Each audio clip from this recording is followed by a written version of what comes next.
Before we start, I'd just like to say that obviously this proceeding will be live streamed and recorded.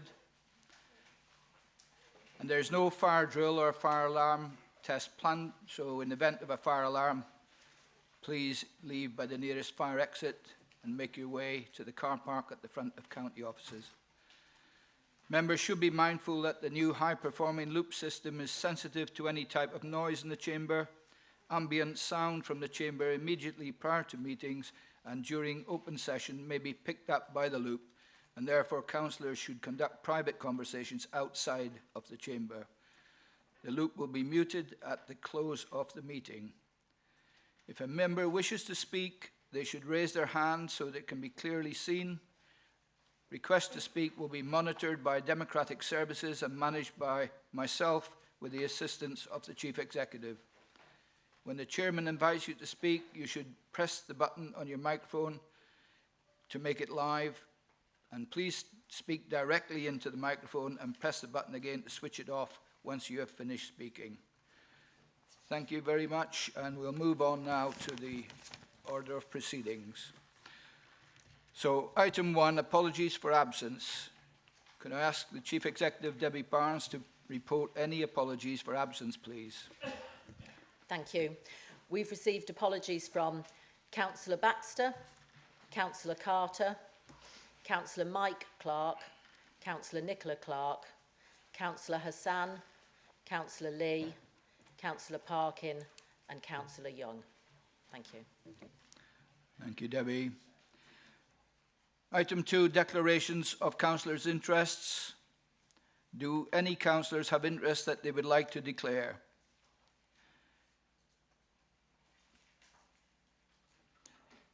Councillor Dilks.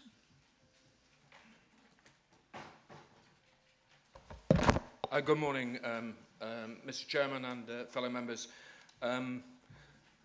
Reference the motion that's coming to Council about the winter fuel allowance. Like many here, I'm sure I will be losing it, and so will my wife. However, I'm a volunteer driver and the chairman of Age Concerned Deepings, and I note that the motion references Age UK, which is not the same organisation, and I have no influence in that organisation. But in the interest of transparency, feel I ought to at least let colleagues know that that's the connection I've got. I don't think there's any financial implication. I've taken advice on this, but I do declare that interest. Thank you. Thank you, Councillor Dilks. That's noted. Anyone else? Yes, Councillor Austin. Thank you, Chairman. With regards to that same motion, I have to declare that because of the age factor, I would be in that age cohort that would be could be in receipt of the. Sorry, you've got me rather quickly. Okay. I could be in receipt of that fuel payment. Thank you, Councillor Austin, but I've been informed that the monitoring officer has instructed that you don't need't declare a pecuniary interest due to the impact of credits. So thank you anyway. Thank you. Thank you, Debbie. If you have a pecuniary interest or any other interest during the proceedings, then you can state it at that point. So only if it's relevant in the rest of the proceedings. Thank you. Moving on then, item 3, the minutes of the meeting of the Council held on the 17th of May 2024. I ask that the minutes of the meeting of the County Council held on that date be approved as a correct record and signed by myself. All those in favour, please show. Anyone against? Any abstentions? None seen. Thank you very much. Moving on to item 4, Chairman's announcements. Myself, I'd like to state, since the last meeting of the Council, I've been busy carrying out civic engagements around the county, and I would like to take this opportunity to thank my Vice Chairman, Councillor William Gray, for his support during this time. Thank you, William.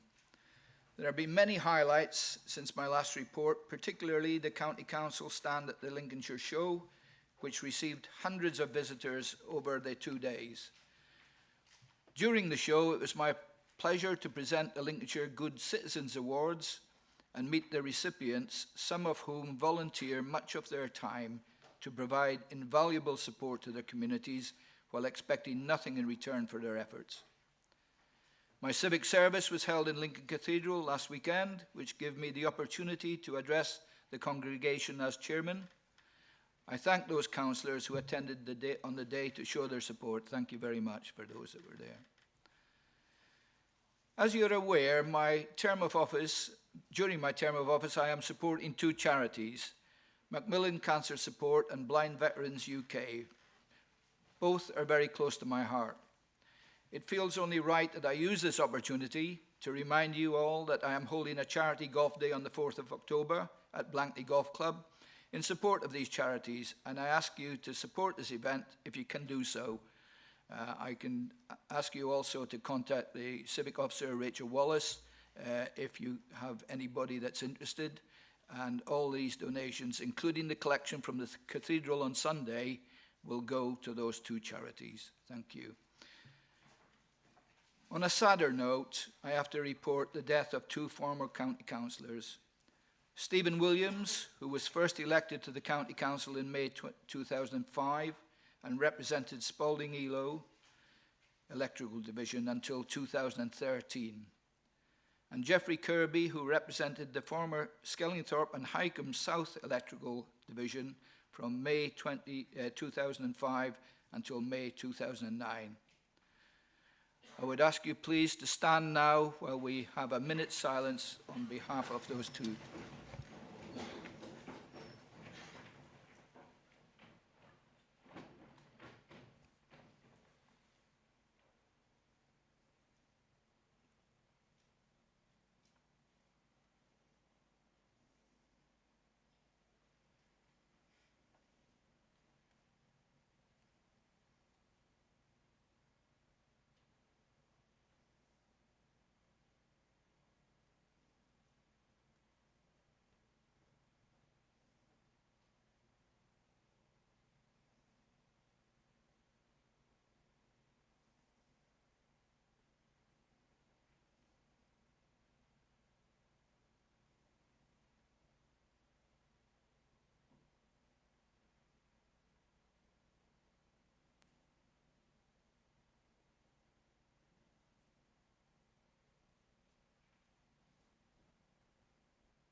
Thank you.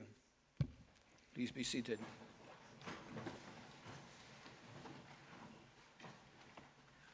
I would like now to invite tributes from the Chamber to these former county councillors. I will start with myself, and I will stand for that. I knew Jeff Kirby for many, many years, and in fact, at a coffee morning in his house when he lived in Forest Park, I invited him to stand for City Council. Jeff then went on in 2010 and 11 to become the Mayor of Lincoln. So he served this county and city very well. So I'd like to pay tribute to Jeff. It's a sad passing, but I'm sure there'll be others that want to say a few words. Thank you.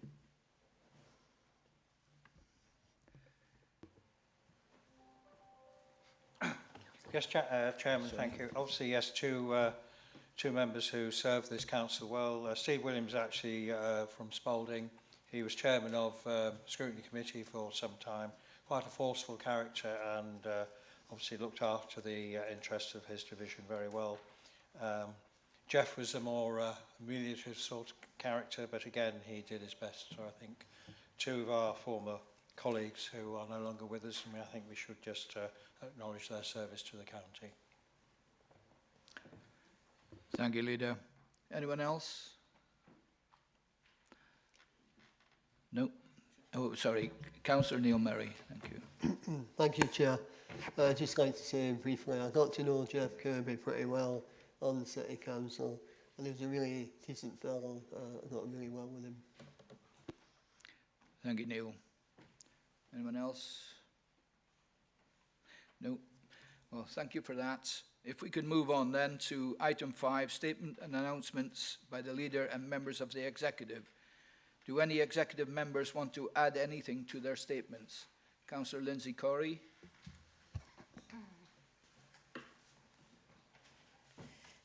Thank you, Chairman. On 4th September this year, the Grenfell Tower inquiry published its final Phase 2 report into the devastating fire that took place on the 14th of June 2017. The report is thorough, extensive, and frankly damning.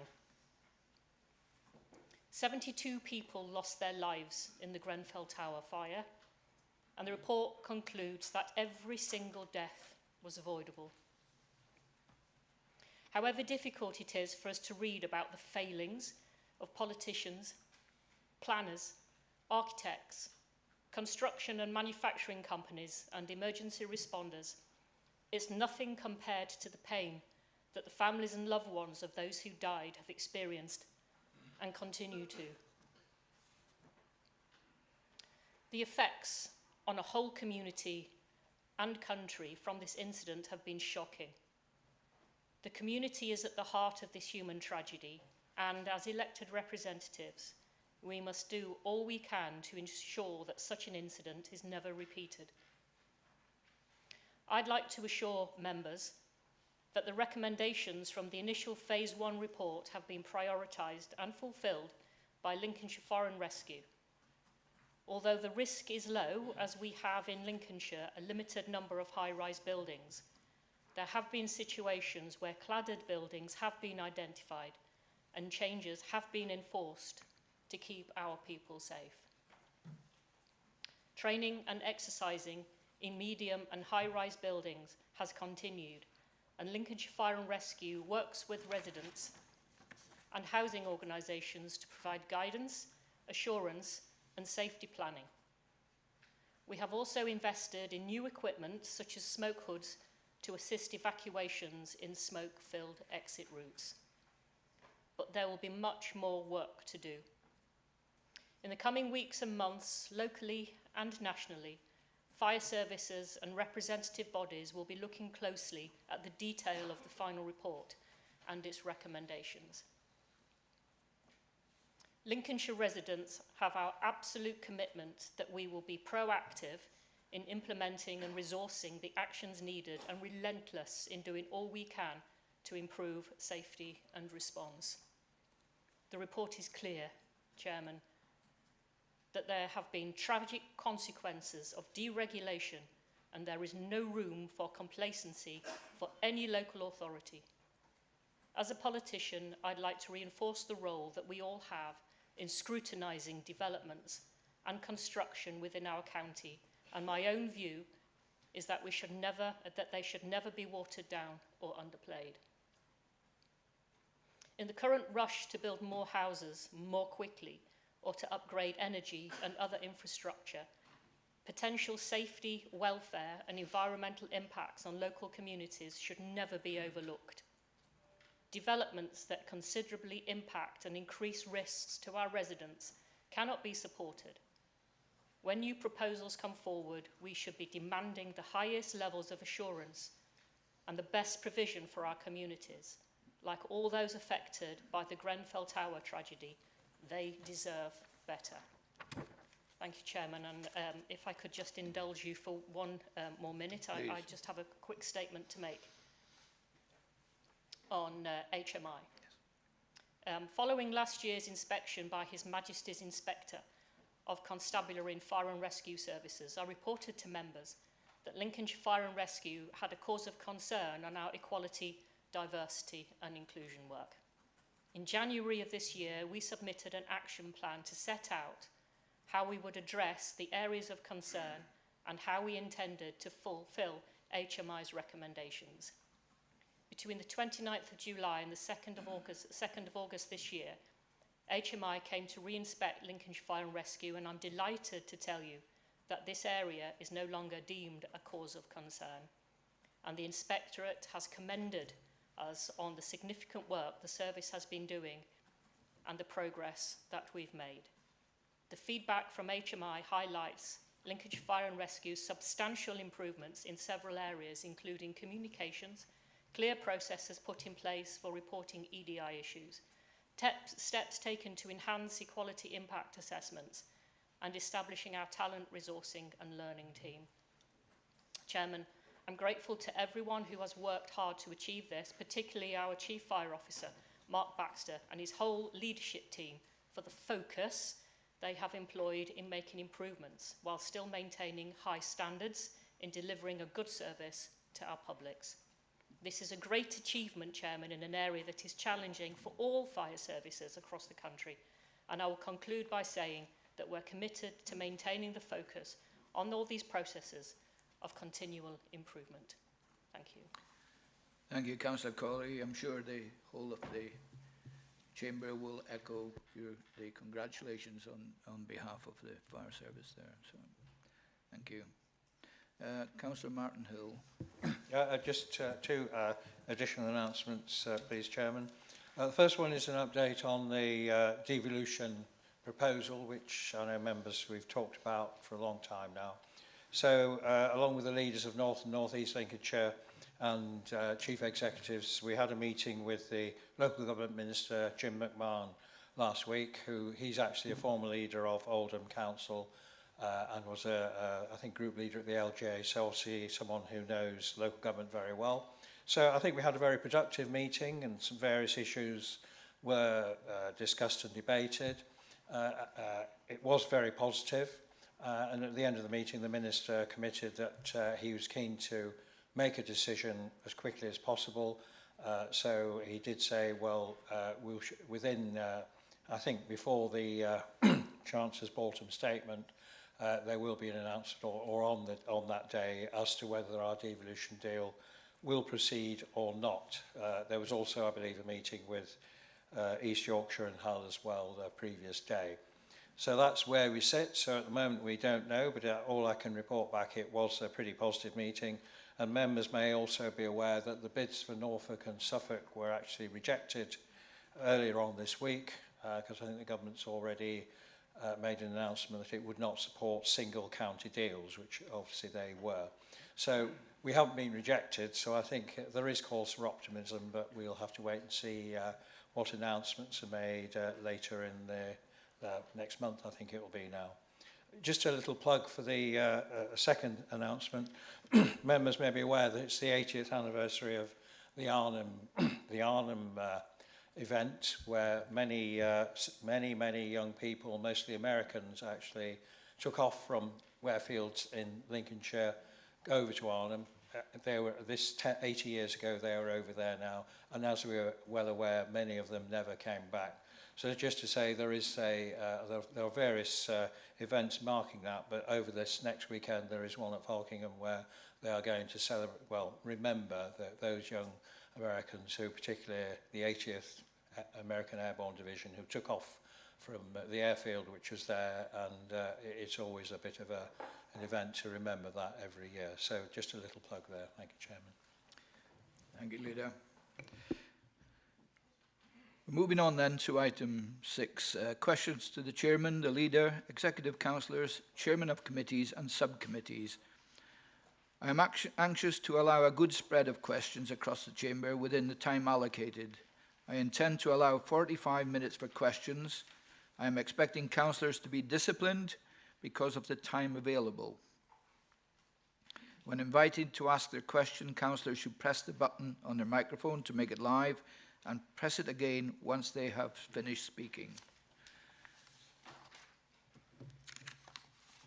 Move on to the first question, and that will be from Councillor Colin Matthews to Councillor Martin Hill, OBE. Councillor Matthews. Thank you, Chair. Martin, you're well aware of the potential impact in my ward of the proposals for a line of pylons from Grimsby to Walpole. In addition to a string of 50-metre pylons, there will be 2 massive converter and substations, each of over 100 acres, all within full view of the Lincolnshire Wolds area of outstanding natural beauty. I would be very grateful if you could provide me and our colleagues with an update on your discussions with Norfolk, Suffolk and Essex local authorities concerning a joined-up objection to the National Grid proposals for this unnecessary, devastating invasion of our rural scene and beauty spots.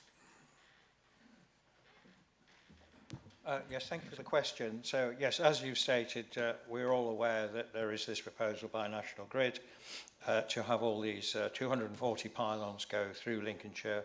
And obviously, Councillor Davey has been working hard to make sure that the interests of the Lincolnshire residents and indeed the countryside and the tourist industry are looked after. And as you're aware, the purpose of the pylons is to service the offshore wind turbines, but also turbines onshore from Scotland, which obviously have to be now exported down to England.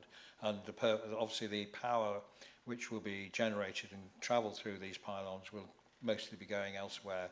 So we are actually once again being a sort of a vehicle for elsewhere in this country.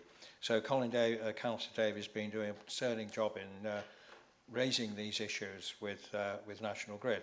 But obviously we've now become aware that exactly the same issue is happening in Norfolk, Suffolk and Essex. So basically from all the way down there from King's Lynn all the way down to the Thames estuary, there is again a very similar proposal.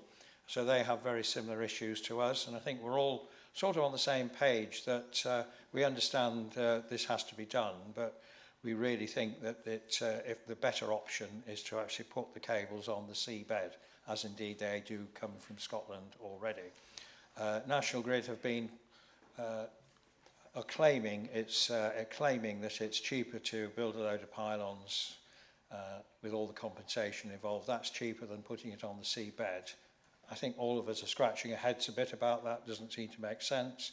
And certainly when we last met them, they said, well, yes, that's what you're saying. Can you show us the evidence to support that claim? And of course, it was apparently commercially sensitive. So I think there is a genuine concern. But I think we had a very productive meeting, myself and Councillor Davey, with officers, with those 3 council leaders and their officers.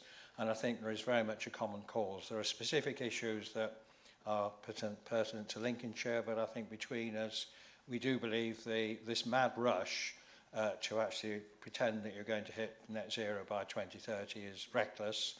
And we do think that if it was done in a more measured and sensible way, and I think there is a thought that if it is delayed a bit, actually it would become obvious that putting the cables on the seabed was the better option.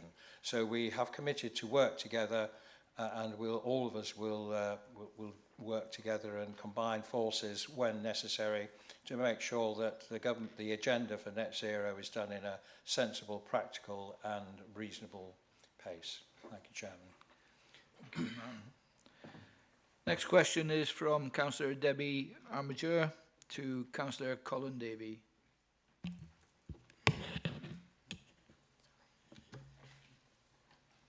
What are the council's plans for Biscathorpe site now that the oilfield approval has been quashed? And will the council consider alternative uses for the site, such as renewable energy projects or conservation initiatives? And how will the council ensure that future planning applications for fossil fuel developments within the Yorkshire Wolds are rigorously assessed, considering the Supreme Court's decision? Thank you. Thank you, Councillor Armiger, for the question. In relation to Biscathorpe, obviously you are aware that the Council's previous decision in terms of its planning committee was not to support that site going forward. I've got no doubt that in terms of a new inspector looking at the situation again, that we would not change our position on that. So that has to go through the formal process with the planning inspectorate. So until that is done, I don't think it's right to speculate on what we would do with the site. But bearing in mind it's in a sensitive location in the Lincolnshire Wolds area, then it's going to need to be respected and be kept as a pristine location as such. So until the inspector sorts out what they want to do in terms of rehearing the application. And whether that needs a further view from the planning committee, I'm not sure yet. We'll wait and see what the inspector lays out. If it does, then it'll come back to the planning committee and be looked at again. But in my view, they took a decision here. I supported the planning committee's view, and that's what we should continue to do. Thank you. Next question is from Councillor Robert Reid to Councillor Richard Boothroyd. Thank you very much, Chairman, and good morning to you. Could Councillor Richard Boothroyd please give us an update and a position statement on the closure of Deepings Leisure? Thank you.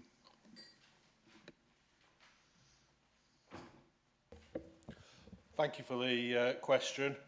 LCC continue to have positive meetings with the CIC group that put the bid in to run the leisure centre going forward. We're at the stage now where there's discussions around the bond that would secure the future of the site, and we're at detailed discussions around what that looks like, the value of that bond, or whether there's different ways we can secure the future of the site. So I think things are really positive. We continue, and the executive continue to work and look for answers so we can secure the future of the leisure centre, and hopefully we can get there in the near future. I mean, clearly there is another final obstacle, which is the DFE and their approval for the site as well.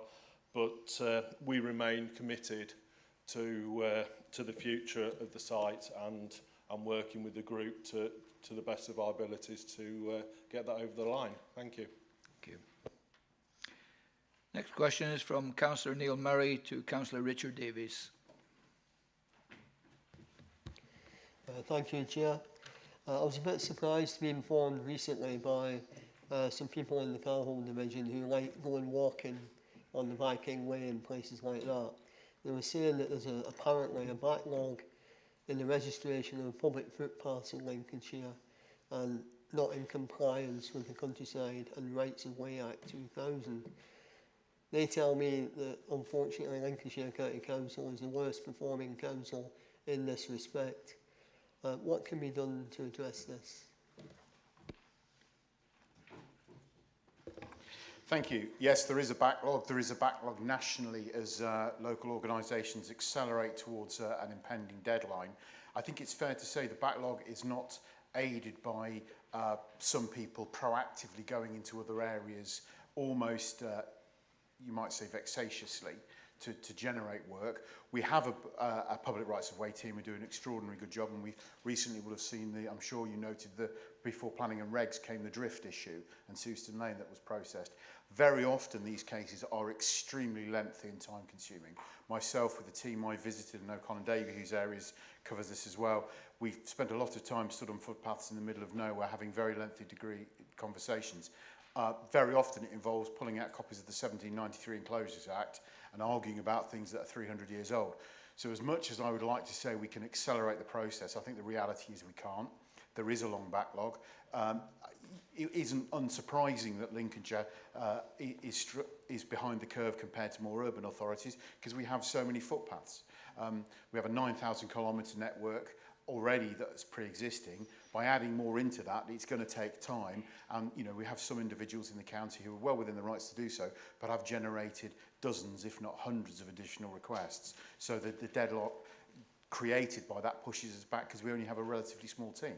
In terms of how we could accelerate that if we wanted to, we could take people off doing other work and prioritise this. But I think when you look at this relatively, with respect to people who are making the applications, the relatively small number of people who are in favour of some of these applications, I'm not sure I'd want to take people away from filling potholes or maintaining street lights to help process these. So I'm afraid we're going to have to ask people to bear with us. Thank you. Next question is from Councillor Phil Dilks to Councillor Richard Davies. Thank you. You may recall a couple of years ago I asked you in this chamber if you'd come down to the Deepings after a curbstone on a petrol station development in my ward, in my division, was had been laid in a way that was causing safety issues. You did come with a team of officers, and you got it sorted, for which I was very grateful. Thank you. I've got another problem. Deepings United is a fantastic football club, regularly fielding some 15 teams of all ages, men and women, but boys and girls. But they need a home, they need a permanent home, and they've applied for planning permission at a suitable site. But the stumbling block, which is holding things up, is a highways requirement for the club to pay for a footpath, which I understand on safety grounds, but is likely estimated to cost the club up to £100,000, which they simply don't have. Richard, would you please come down to the Deepings again with some urgency, meet the club officials and myself, and see if we can't find a practical solution which would allow this club to continue to develop and offer the valued exercise opportunities through football that they do so well. Thank you. Thank you for the question, Councillor Dux. Before anybody gets too excited, I didn't move the curbstone. I did volunteer to, but a number of people in high-vis jackets dragged me away and told me I wasn't capable. But we did get it moved, and that was a worthwhile visit. Yeah, I'd absolutely come down and see that. I think what I would say is, and I'm conscious of my own experience, there are lots of sports facilities that have been opened over the last 25 years which don't have the requisite sustainable transport access, so people end up walking on the side of roads. So I think what we probably want to do is see how we can facilitate the footpath still to happen, because it's great that you've got a club, and I know there's all across the county, we've got rugby, football, cricket clubs, and a variety of others that are attracting, especially at the weekends, hundreds of children, which is brilliant. We just need to try and find some way of making it happen, but I'll reach out and we'll catch up. Thank you. Next question is from Councillor Matt Bowles to Councillor Martin Hill, OBE. Councillor. Thank you, Chairman. Councillor Hill, in December 2021, the government published their Adult Social Care Reform White Paper, which set out an ambitious 10-year vision for adult social care, including major proposals relevant to home adoptions and the DFG sector. As yet, these recommendations have not been implemented, and the current funding, based on out-of-date formulas, are going to leave the county in a position where the budgets allocated do not cover the costs of mandatory adoptions required. Lincolnshire continued to see a consistent increase in the demand of DFGs year on year, and there has been a 27% increase in the cost of delivering adoptions since 2018.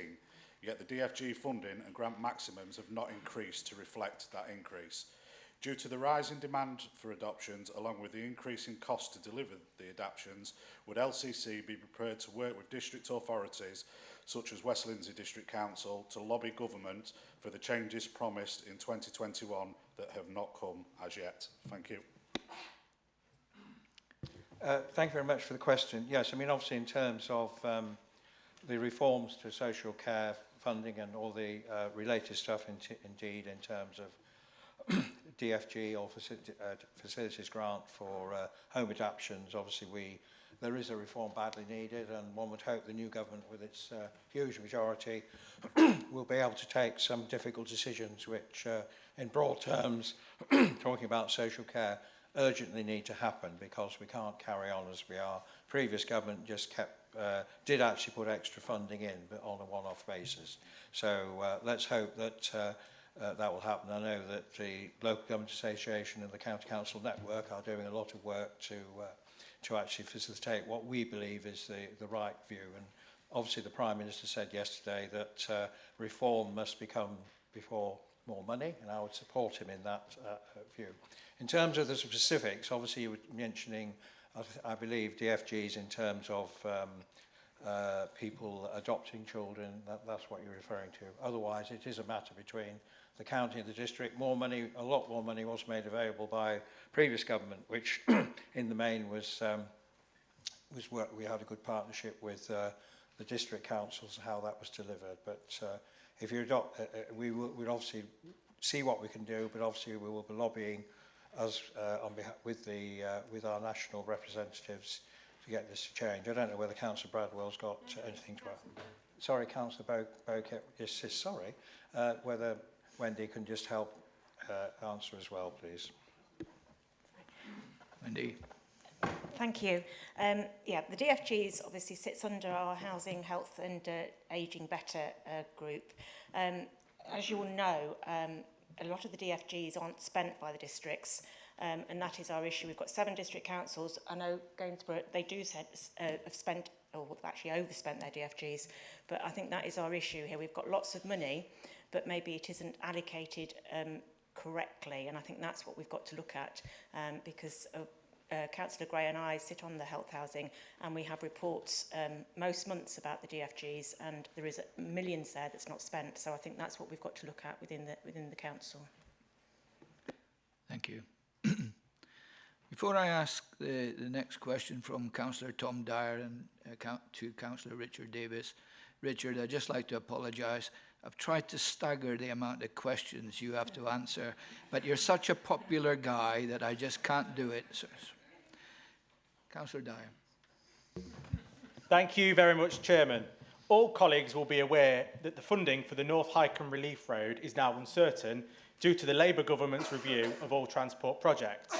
Could the Executive Member for Highways please update the Council on the efforts being made to present the strongest possible case to the Government for this bypass and for securing the necessary funding so that we can deliver this scheme? Thank you for the question, and thank you, Mr. Chairman, for noticing what a wonderful guy I am. On a more serious note, thank you for the question, Councillor Dyer. North Hycombe Relief Road, as members will be aware, is the final link in the Lincoln Ring Road project from kind of 3 o'clock round to 6 o'clock in broad terms, if you imagine.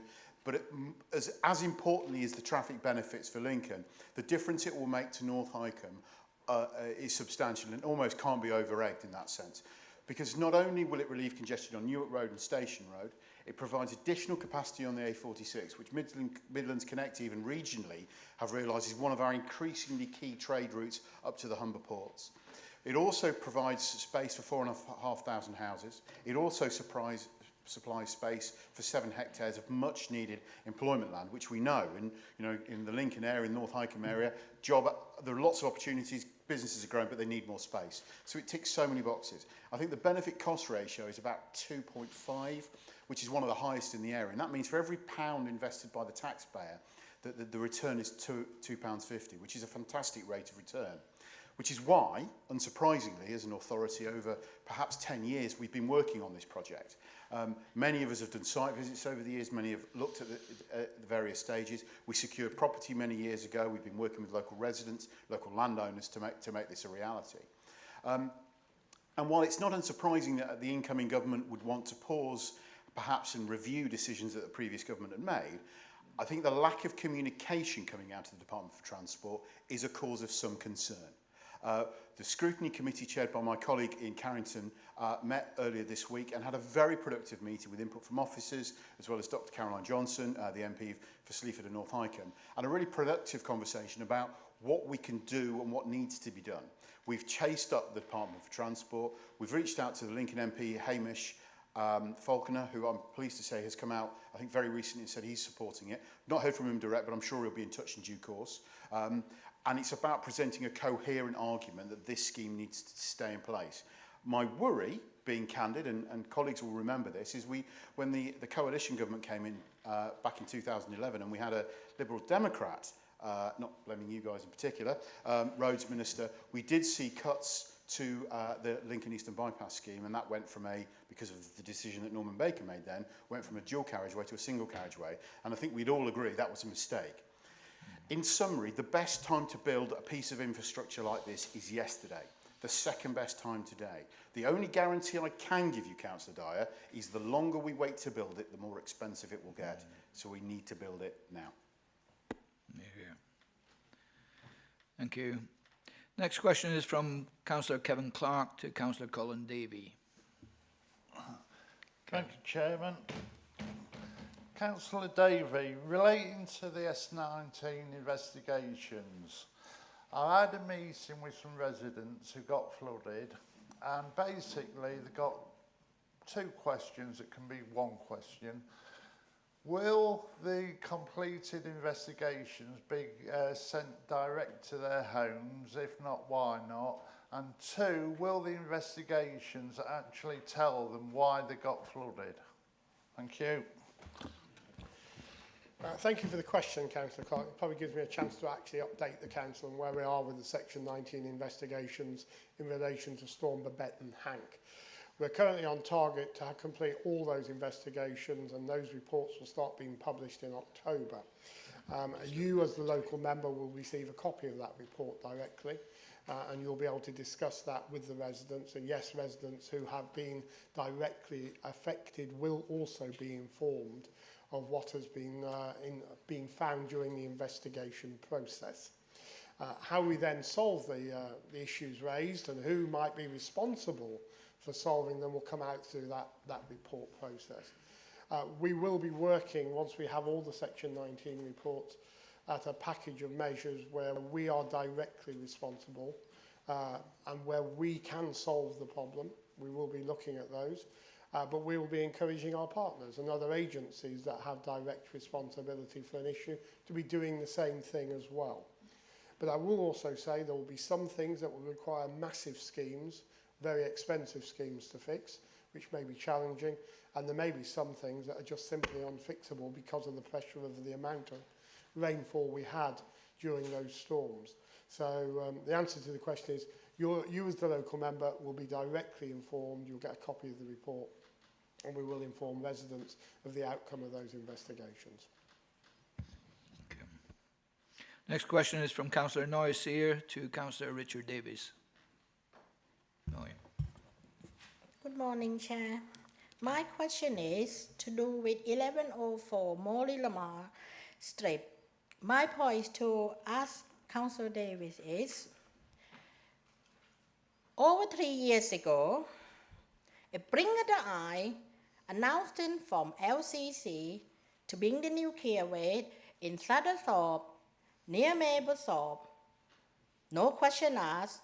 For past over 3 years, residents of that area have a nightmare. Then they say go to the Lee Strip, Morley Lamar, to Mablethorpe. That the main road to get to Mablethorpe to come in is a shocking end of this year, and they go to cancel it to next year. My point is, we have a lot of accidents around that area, and you know, and I want to know, the project is, like some other road is not important that definitely, like Roman Bank or some part of Skegness or Broadway, whatever. But how I feel it, residents of Mablethorpe area become a target. You can do anything. We could have carbon capsule come in, maybe the nuclear waste. That lost condition is not be hosting it. For one in the line, for over 3 years, the residents thought, oh, something good come in. And suddenly, blink of the eye, you take it away. So some of my colleagues say, oh, we have on council the road all the time, but your division not going to have a nuclear waste or carbon capsule come in. So I want you to certify to some of my residents and people in that area why somewhere out going, or because the Mablethorpe is the land of forgotten. You can do anything except not a good thing. Thank you. Richard. Thank you for the question, and I can completely understand your residents' concerns. Just rest assured, the A1104 is going to be upgraded, is going to be repaired. We are going to resurface it. Colleagues will be aware, as part of the devolution plan, we put a bid together for about £28 million worth of work that included Old Roman Bank, the 1104, and some work in Sutton-on-Sea and other locations. Because of the hiatus in the decision being made, we've had to stagger that programme. So what that's meant is The Old Roman Back work starts next week. We have had to delay the 1104 works until next financial year, but you absolutely have my assurance that scheme is going to go ahead. Obviously, if we get positive news sooner on devolution, there is the opportunity to potentially to bring that forward, and we'll constantly make that as a priority for you. And in the meantime, we'll keep you informed about what's being done. Okay. Next question is from Councillor Richard Cleaver to Councillor Mrs. Woolley, Sue Woolley. Sue. Thank you, Mr. Chairman. Councillor Woolley, at the last meeting of this full council, you were asked about the fact that 10% of Lincolnshire's GP services are rated as inadequate or requires improvement, compared to only 5% nationally. And in reply, you stated that you would raise this with the NHS's Lincolnshire Integrated Care Board. Please, could you tell us how the ICB have responded? Thank you. Many thanks for your question, Councillor Cleaver. The ICB, I'm assuming that you too have put that question forward to the ICB. We have an ICB meeting next week where I will be putting forward your question and asking for an update again. Hopefully, they will come back with a satisfactory answer. Thank you. Thank you. Next question is from Councillor Mrs. Marion Overton, MBE, to Councillor Richard Davies.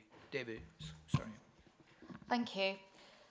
It wasn't actually Councillor Richard Davies. I was going to follow on with Councillor Hill, following the first question actually from Councillor Matthews. I'm pleased to hear the fight that you've taken on to make sure that we get the best possible outcome for Lincolnshire in terms of underground lines. Absolutely right. Under the sea lines. Absolutely right. There is more. In my area, we have huge areas, 7,000 acres of solar industry and huge converter stations that were mentioned very close to the village of Navenby. Can we take up the battle on that as well? There are 35,000 acres of farmland proposed to be under industrial panels. The panels are very quickly out of date. If you just go online, look at the latest panels, thin as anything, light as anything. On roofs, 630,000 acres of roofs, vacant, available for solar, not being used. So with the change in government, we do seem to have had a change in pace, and I don't want our country to be burdened with significant millstone of long-term contracts for out-of-date equipment. Thank you.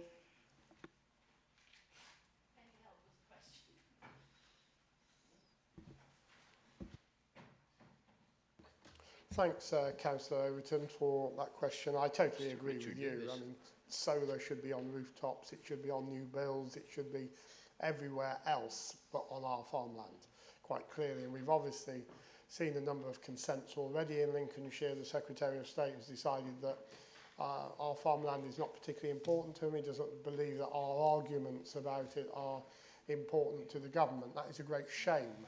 And I'm sure the government are going to continue on this path of driving this net zero obsession they have to doing things too quickly. And as was said earlier in Martin's answer to another question, there is a way of achieving a net zero transition at a cost that is affordable to consumers and to businesses. And the rush to do things when new technologies we know are going to come on stream. We know that by 2035, the cheapest option to do anything will be seabed cables to move power around the UK. We know that solar will be replaced by hydrogen and other things as we go forward. The problem we have in places like Lincolnshire is that solar is an intermittent technology and doesn't work particularly well in winter when we need the power. And I've just come back from France, and everywhere, car parks covered in solar. You know, glass houses with solar panels on the top of them to make them off-grid so you can be, you know, there are ways you can use the technology that will benefit Lincolnshire. Putting it on our best quality farmland does not. It is a ridiculous policy driven by a zealotry and obsession from a Secretary of State who does not care about rural England at all. And we are going to need to make sure that as a council, all of us, on whichever side of the political divide we sit, make the case for Lincolnshire going forward. I'm very, very happy to be as loud and as noisy as I can be on behalf of us all here to make the case for Lincolnshire's farmland, Lincolnshire's businesses and our residents, because they're going to be paying the cost of this policy going forward. Thank you for that. Apologies, Richard Davis, because it does say on my sheet Richard Davis, but you're so popular the computer said no. And so moving on then to Councillor Stephen Bunny, to question to Councillor Colin Davey. Thank you very much, Chair. Councillor Davey, I have had a week of conflicting comments regarding active leisure in my division.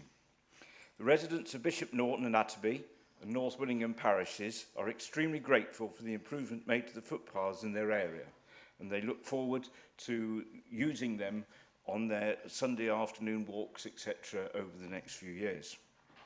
However, in contrast, the comments regarding the state of our longer distant footpaths that run through the division and beyond, the Viking Way, Sustrand Cycle Route and the Lindsay Trail, all of which attract visitors and economic prosperity to the wider area, are not up to the satisfactory standard.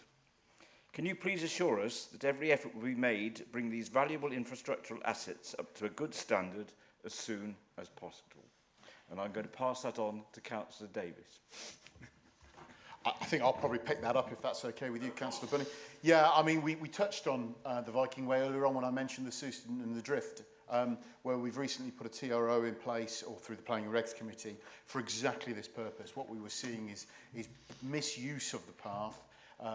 Although technically it was a road, you know, 4x4 drivers in particular were tearing it up to a point where you couldn't drive on it. You couldn't walk on it, let alone ride or anything. And it's always a balance to be struck. You're absolutely right. I think the investment we've made in paths and the public rights of way network at times underplays the benefit to local communities, because it's not unusual to have that kind of feedback.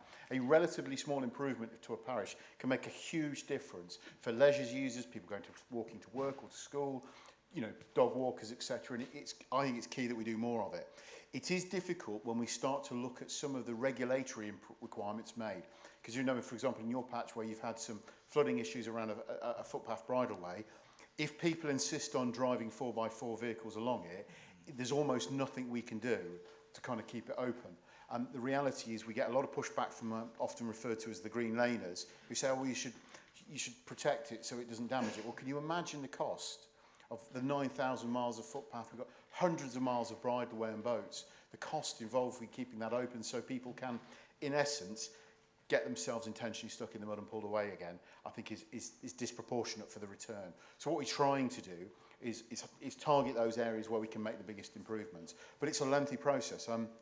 I know Councillor Whittington, who's been campaigning for the section of the Viking Way to be kind of sorted out at Allington, I think has been talking about this for as long as he's been a county councillor, because the legal orders take months and years consultation. It's a very expensive process. So, and as I explained to Councillor Murray earlier on, our footpath budget is relatively low, and we do what we can, but it's about local councillors keeping us informed about where they would like the priorities to be, and we'll continue to work with you in your area. Thank you. Next question is from Councillor Mark Whittington to Councillor Richard Davis. Hopefully. Thank you very much indeed, Mr. Chairman. And before I ask my question, Richard, please can you pass on my thanks to the Rights Away team for the work that they've done at the Allington Sedgebrook Road to protect the Viking Way, which obviously affects both my division and my colleague Councillor Vernon's division as well. Many, many thanks. It has taken a very, very long time. My question is on the section of the A52, which actually starts on the borders of our two divisions, the A1-A52 junction at Grantham, Barrowby. That section out to the Leicestershire border obviously is a trunk road. It's national highways. As you are aware, there have been a number of quite nasty accidents along that stretch in recent years, including, I mean, the worst was when 8 people got killed in a single incident. As you know, the road there has got a lot of twists and turns. Unfortunately, apart from a section of Sedgebrook where it's 50 miles an hour, it's still national speed limit of 60 miles an hour. I've been working with Barrowby Parish Council, Allington Parish Council, several Sedgebrook Parish Councils who've expressed concerns to me. I've also contacted my colleagues in Leicestershire, the county councillors and the district councillors on that side, and they've been speaking to Bolton Parish Council. There's a genuine desire to try and address the speeding issues along there.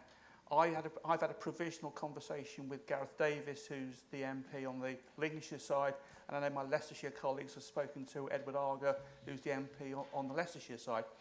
Obviously, I know it's not a road that's directly controlled by the county council, but I know obviously that any influence or any weight to our campaign to improve safety along there from the highways from Lincolnshire, I think would add to our case. So I was just wondering if that is something that highways could support, and whether or not you'd be willing to come with me to do a site visit and perhaps meet with some of the local residents who are raising concerns. Thank you, Mr. Chairman. Yeah, thank you. Very happy to do that, Mark. I mean, it's something we've raised. I mean, accidents, yet again today, we've got more accidents on the network. It does feel anecdotally that the roads are getting a little more dangerous at times in terms of driver behaviour. But yeah, it is a stretch, particularly kind of through, I think it's the Lucy Wong Bends it's known as, isn't it, locally? It's quite dangerous. I mean, 30 years ago, we'll remember the Musson Bends were straightened out just over in Leicestershire. It is a dangerous stretch of road. I know, I've spoken to the Road Safety Partnership, they're looking at it already, but I think we do need to work with National Highways, as we do, dare I say, on the A1, which of course sits in our area as well. I think particularly it's more noticeable now that we've got the 30-mile-an-hour zone to the border, to where the A1 crossing is, that you do notice it, that it feels a lot quicker as you go down, but we've got to do something about the accident rate. And I think there may be a combination of speeding issues, but I think there may be something about kind of engineering solutions and lines and signs and angles and roads, because particularly as you get to the bottom, when you've got that quite nasty bend, that does seem to be quite a problem. And I know for several years the local farmers there have been picking up bits of cars out of their hedges and things and repairing fences. So certainly something needs to be done, and I'm very happy to support it any way I can. Thank you. Next question is from Councillor Charlotte Vernon to Councillor Richard Davis. Thank you, Chairman. So obviously Councillor Davis has just referred to the A1. On an almost daily basis, the residents in the village of my Cosworth Rural Division, who are both users of the A1 and residents of villages that run alongside the A1, are severely impacted when roads that are simply not designed or meant to carry the traffic of the A1 are used because the A1 is blocked, closed or experiencing lengthy delays owing to the large number of accidents currently taking place. Whilst I recognise that the A1 does not fall under the remit of the County Council, given the significant number of accidents that are taking place on this stretch of the A1 that falls within my division, can I please ask the Executive Councillor to raise this with National Highways to try and secure the much needed safety improvements that are needed to this stretch? This situation just can't continue as it is, and action is desperately needed. Thank you. Richard. Thank you for the question. You're absolutely right, Councillor Vernon. I mean, I met with National Highways on Tuesday and had this exact conversation with them, and I have to say I wasn't inspired by the response. As we have discussed previously, my big fear is what the A1 for HGV traffic is one of the busiest roads in the country. It certainly carries more HGV traffic than the M1. It is far busier now than it ever has been. We had a conference about 2 years ago, I believe, at Marston, where we talked about fortnightly closures on the A1. So at that point, back in 2023, 2022, on average, about once a fortnight, the road was being closed in one direction because of accidents. That's now weekly. And I have to say, I think I agree with you, Councillor Vernon, having just had a notification, there's been another accident and another closure on the A1 again today. It's beginning to feel daily. And we can accept that the emergency services need to do their job. I completely understand that. My concern is not only for the individuals directly affected by the accident, Mr. Chairman, and the loss of life that's unnecessary and avoidable. And I think we should be clear, it is avoidable, a lot of these accidents. It's the impact on the local communities. And I speak as somebody who lives relatively close and represents an area that borders the A1, as many people in the chamber do. The impact on local communities, our towns, and this is kind of Stamford, on Grantham and Newark, is massive. These accidents are grinding our communities to a halt, and the knock-on impacts are very severe. My fear is that National Highways aren't taking it very seriously. What we hear back is, we're going to put some more lines and signs up, as if somehow that's the magic answer. And of course, what it is, Mr. Chairman, it's an opportunity for them to avoid doing what needs to be done. This road needs substantial investment. It doesn't need half a dozen blokes with a can of paint just drawing some lines on the road. You know, the BBC reported on this issue a few weeks ago at Great Ponton, which I think is your patch as well. And as they were filming from the bridge, just a bit of general footage to go out, they witnessed an accident. Thankfully, I don't believe anybody was seriously hurt, and that was at Great Ponton. The other concern I have is that some people locally are saying, oh, we should just close all the crossings. Well, the problem with that is if you rely on the A1 to get across and you need to get from one side to the other, if you start having to divert everybody through down to the nearest bridge, that's a massive impact for local businesses, for farmers, for anybody commuting, going to and from school. Again, it's a sticking plus solution. What we need is national government, and we've said this regardless of who's in power, to invest in the A1 properly, as they have been prepared to do at other locations. I mean, anybody who travels the A1 will often think when you get to Huntingdon, I wonder who was MP for this area when they seem to get about 1 million lanes either side. You know, if money can be found for other projects, then I think this is an absolutely key one. But it needs addressing, frankly, all the way from Black Cat to Berwick, because it's a big problem. But we have got, between Stamford and Newark, the most dangerous stretch of the A1. And nationally, the government know this, National Highways know this, and they don't appear to want to do anything about it. Hear, hear. Thank you. Next question is from Councillor Tom Smith to Councillor Colin Davey. Thank you, Chairman.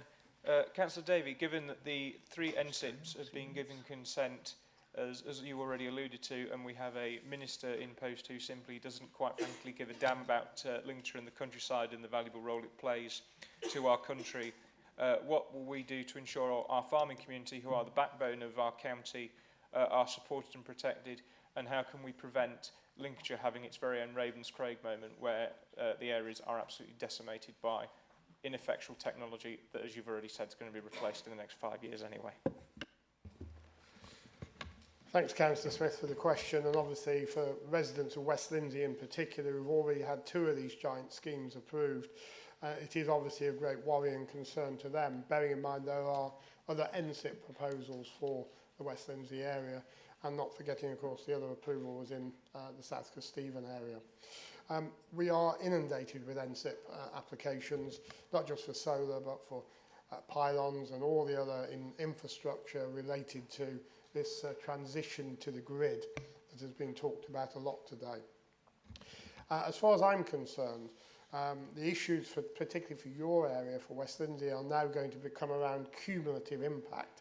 So as each of the NSIPs are brought forward and sent to the government with recommendation, we will be looking to see if there are any loopholes for legal challenge against any decisions that are granted for consent. And I'm very clear, we are going to have to stand up to the government and make very, very clear that Lincolnshire has a role to play at a national level in terms of producing food for the nation. We're still only 60% self-sufficient in food. We import the other 40%. So every 10,000 acres you take out reduces that self-sufficiency level even further. So we need to actually make sure government understands the role of Lincolnshire and how it supports the nation going forward, and how intermittent technologies such as solar are best placed on buildings, on brownfield land, which we support because we do it ourselves. That's where we put our solar, on our buildings. So why won't government recognise that the way forward is to mandate all new building to be energy self-sufficient and put solar on rooftops, and let's put them on car parks and anywhere else. There's plenty of roof space in this country to address the entire solar industry.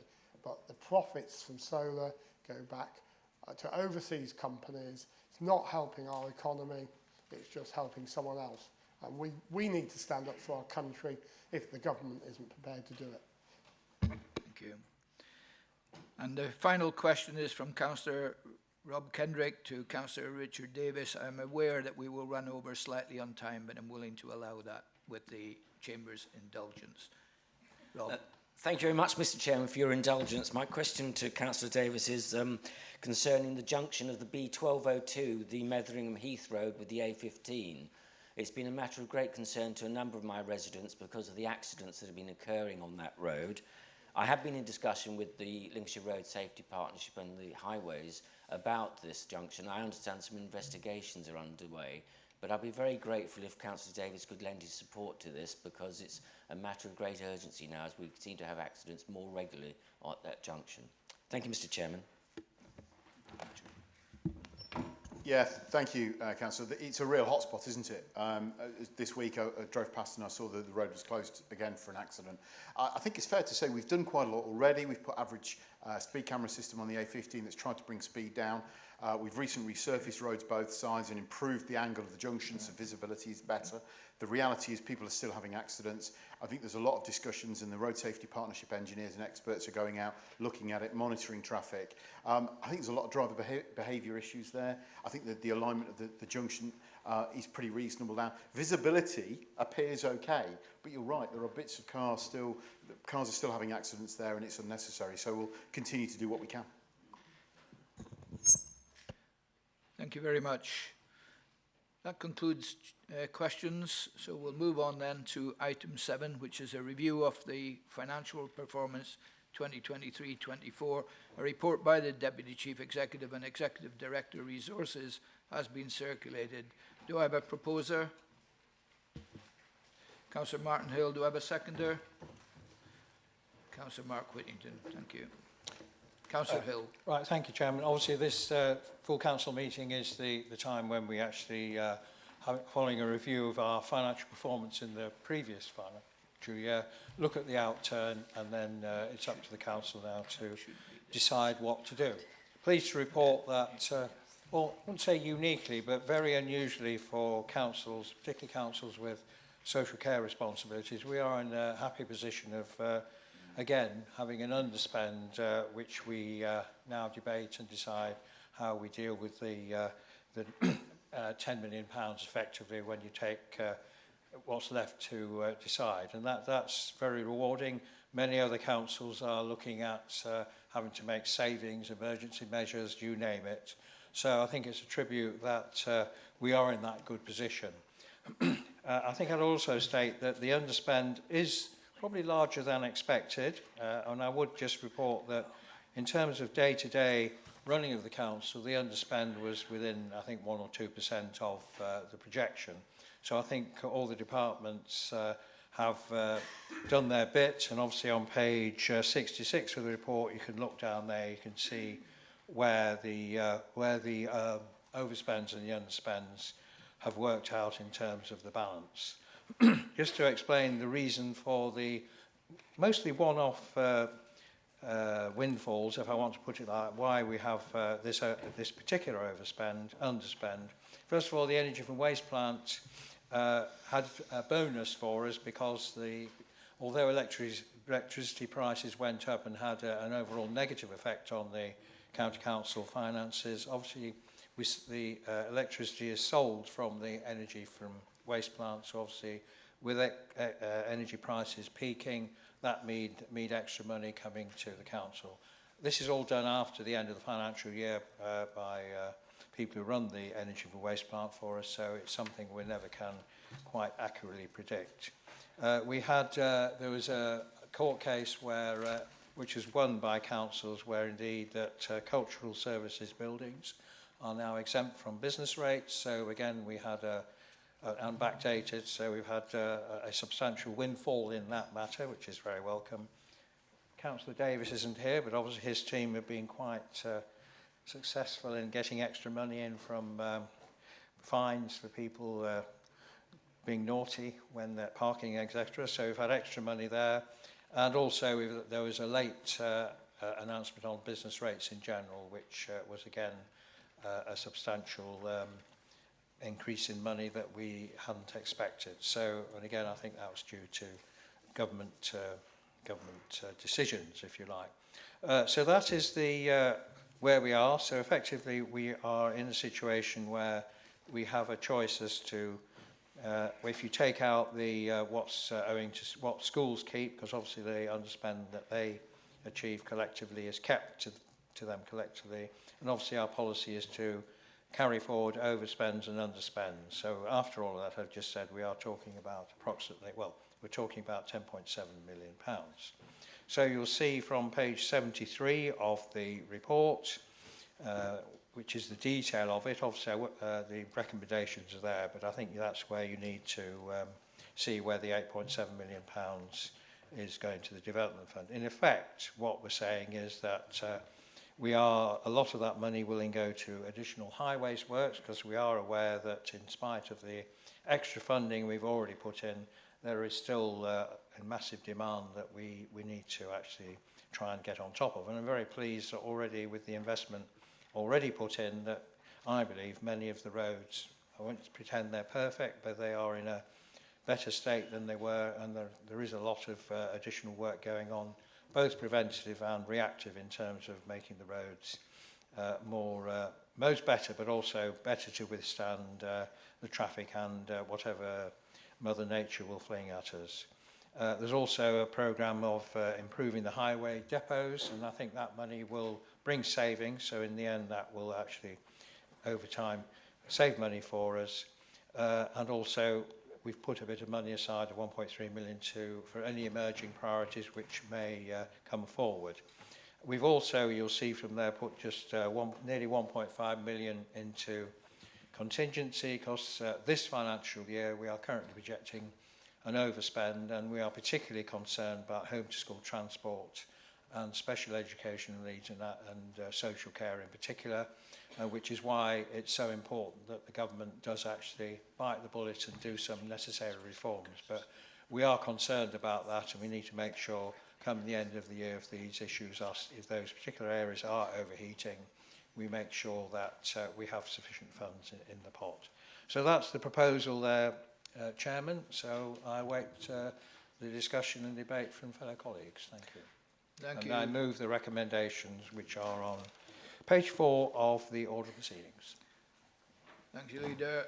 Councillor Mark Whittington, second. Yes, thank you, Mr. Chairman. Yes, I'm happy to second the resolutions proposed and reserve my right to speak later. Thank you. Thank you very much. Are there any speakers? Yes, Councillor Kevin Clark. Thank you, Chairman. The lead into this, you mentioned roads and highways, but also classed as highways as paths. Now, basically, there's quite a few paths in Lincolnshire that need attention. The authorities spend around £40 million a year on these paths, but it's estimated to get these paths up to the correct standard, it's going to cost 400 million. So, you know, I'm hoping that some of the money will be spent actually bringing the condition of paths up. Thank you. Just to clarify, are you talking about public rights of way or footways? Thank you. Okay. Any other speakers? Councillor Tom Dyer. Thank you very much, Chairman, and thank you, Councillor Hill, for presenting your report.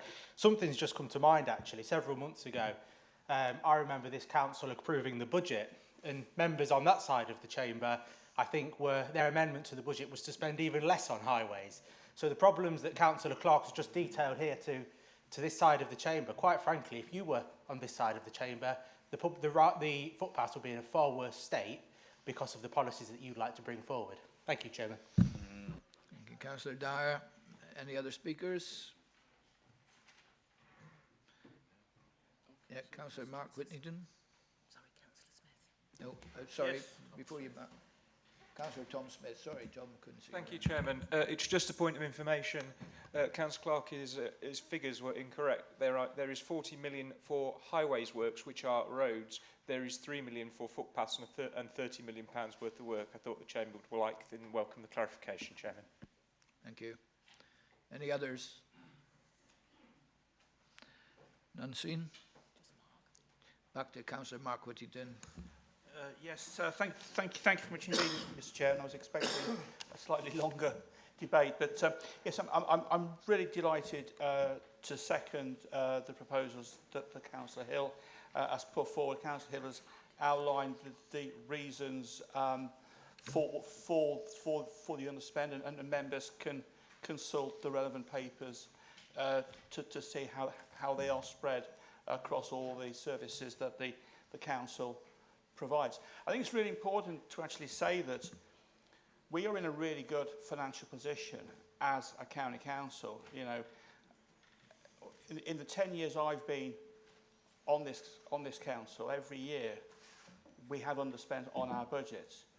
The figures seem large. £10 million to most people would seem to be a large amount of money.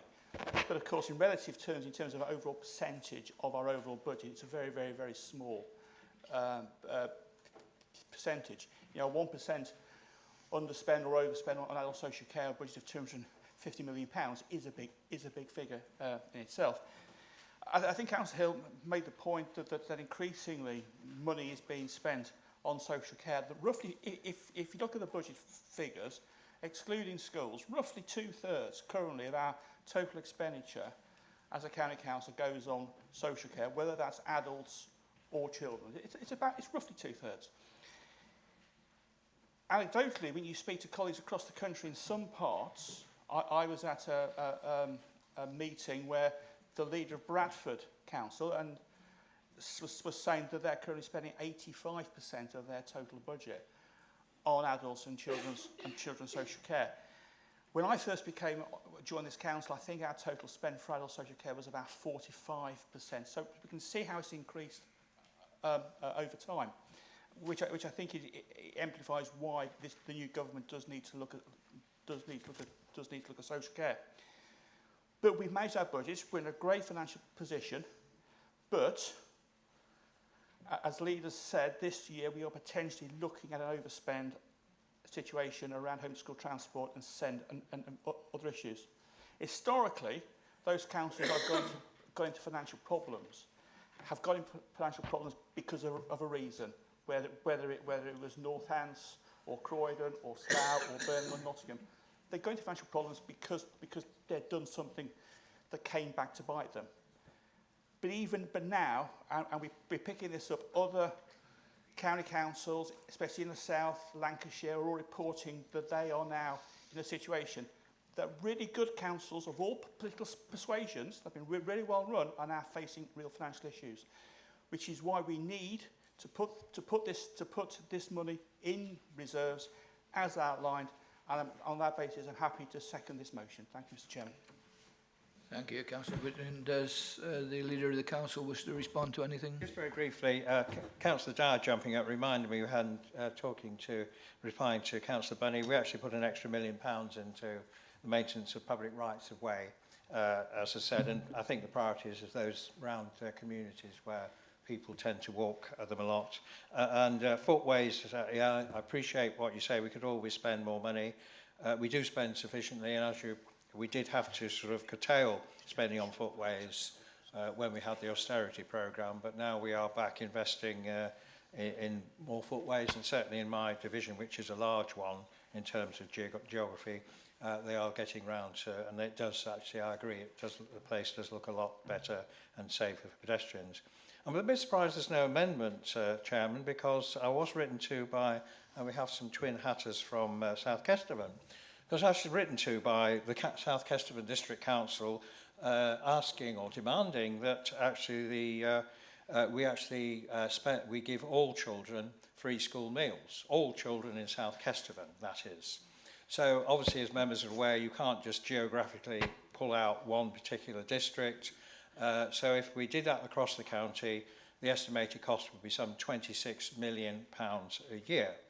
So it's all very well writing to me as at your council. I don't know what was going on, but frankly, the only place where you get that sort of money year on year is highways maintenance. So what the district council effectively asking me to do is put money into, this is for all children, it's not even means tested, all children, so they want us to allocate £26 million to one thing, and effectively they are saying that will be £26 million less for highways maintenance. That's the net result, because as we all know, we have to make choices. So I haven't responded yet, but my view is that there is a programme the government has which has just been extended, and I don't know whether, I know I'm winding up, whether any members of South Kesteven District Council could help me with this, this issue. I await your response later, probably. Thank you. Well, questions are closed, but however, if it's a matter of accuracy, then point of information is allowed. Yes. Richard. Yes. Thank you. On a point of information, yes, indeed, there was a motion that went through SK Full Council, but it didn't relate to all children. It was primary children only. Thank you. Okay. Thank you. That's noted. Right. That's the conclusion. That concludes the debate. We'll now move to the vote. So all those in favour, please show. Anyone against? Any abstentions? Just one. Thank you. That is carried. Moving on to item 8, the review of the Constitution. Do I have a proposer? Yes, Chairman, thank you. You've got the proposals in front of you and the paper, page 83 to 116. The main sections of this, Appendix A and Appendix C, these are not just housekeeping, these are important sections of the Constitution. So I really would ask councillors to be familiar with them. And also, I would like to thank the Monitoring Officer and his team for the detailed and careful work they've done on these sections. So I'd just like to propose them, Chairman. Thank you. Thank you. Do I have a seconder? Are you going to? You second. Thank you. You need to put the microphone on because this has been televised and therefore... I'd like to formally second, Chair. Thank you, Councillor Murray. Are there any speakers? None. Councillor Bunny. Sorry, Stephen. Thank you. No real worrying about the wording and everything in the amendment as proposed. I'm just interested about whistleblowing. We've had discussions at West Lindsey, as I think you know, about how whistleblowing, or the title whistleblowing, can be rather off-putting. And we are looking at the moment through our Governance and Audit Committee of, when we're looking at the Constitution, changing the title of the policy to, and I can't remember the exact wording, I apologise, but then putting whistleblowing in brackets because we realise that that has to be a national requirement, but hoping that that would make it feel a little bit softer for those people who are nervous about using the whistleblowing process. And I'm just wondering whether that is something that the county could consider, if not now, in the future. Councillor Brockway. My answer. Thank you very much. Yes, I do sit with Councillor Bunny on this, and this has in fact been a consideration and a worry that the term whistleblowing does have negative connotations, and at West Lindsey they are looking to the possibility of calling it freedom to speak up. Thank you very much for that. Thank you for the correction. Are there any other speakers? None seen. We will now move to the vote. All those in favour, please show. Anyone against? Any abstentions? That is carried. Moving on then to item 9, the Lincolnshire Youth Justice Plan for 2024-25. Do I have a proposer? Yeah, right. Councillor Bradwell, to move. Right, okay. Thank you.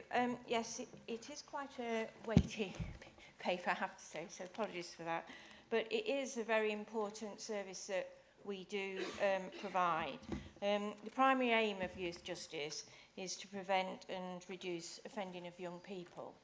And the performance is measured in 3 key areas: the number of young people entering the youth justice system for the first time, the number who are reoffending, and the number who receive a custodial sentence. Thanks to the efforts of our children's services teams and partners, Lincolnshire continues to perform strongly in this area. The Youth Justice Plan that we're presenting today outlines what we've achieved during the last year and sets out our priorities for the future, along with any recognised challenges. It looks to build on the outstanding practice that was highlighted last year when we were inspected by His Majesty's Inspectorate of Probation, and demonstrates our innovative approach to getting the best outcomes for local children. We remain committed to providing exceptional support to children and young people and families involved in the youth justice system, and we welcome our feedback from members on this important area of work. Thank you, Mr. Chairman. Thank you, Councillor Bradwell. Could I have a seconder? Councillor Phil Dilks. Mr. Chairman, I'm very happy to formally second the recommendation to endorse and approve this youth justice plan for 24-25, and certainly from a personal point of view endorse the valuable work as outlined by Councillor Bradwell, which is detailed in a very helpful report, which I would hope every member has read. Thank you. Thank you. Are there any speakers? None seen. We'll now move to the vote. All those in favour, please show. Anyone against? Any abstentions? None seen. Thank you. That is carried. Item 10, calendar of meetings 2025-26. Do I have a proposer? Thank you, Councillor Hill.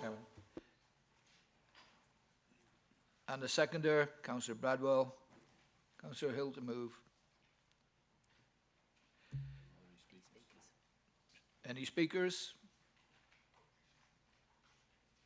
Straightforward. We'll now move to the vote. Those in favour, please show. Anyone against? Any abstentions? That is carried. Moving to item 11, Overview and Scrutiny Annual Report 2023-2024. A report has been circulated by the Deputy Chief Executive and Executive Director Resources. So, Councillor Adam Stokes to move. Yes, thank you, Chairman. Having almost completed a full year behind the wheel of the Overview and Scrutiny Management Board as Chairman, it gives me great pleasure to stand before you today to present a brief summary of the deliberations over the past year, as those have been captured by the Overview and Scrutiny Annual Reports for 23-24. Let me begin by saying it's been a year marked by dedication and a strong commitment to improving council operations and achieving its strategic goals, but most importantly to improving quality services and therefore the lives of Lincolnshire residents. Our scrutiny committees have been very busy, holding a total of 64 formal meetings in 23-24, a testament to our commitment to thorough oversight. We are proud to report that 82% of the formal decisions were considered by a scrutiny committee prior to being made, which is an increase from 79% last year. This is an indication of our ongoing dedication to provide healthy and constructive challenge while supporting improvement in services that directly impact our community.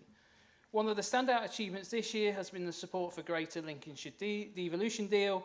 The thorough public consultation we undertook reflected community support for this initiative, and I thank the Overview and Scrutiny Management Board for their diligent examination of the proposals.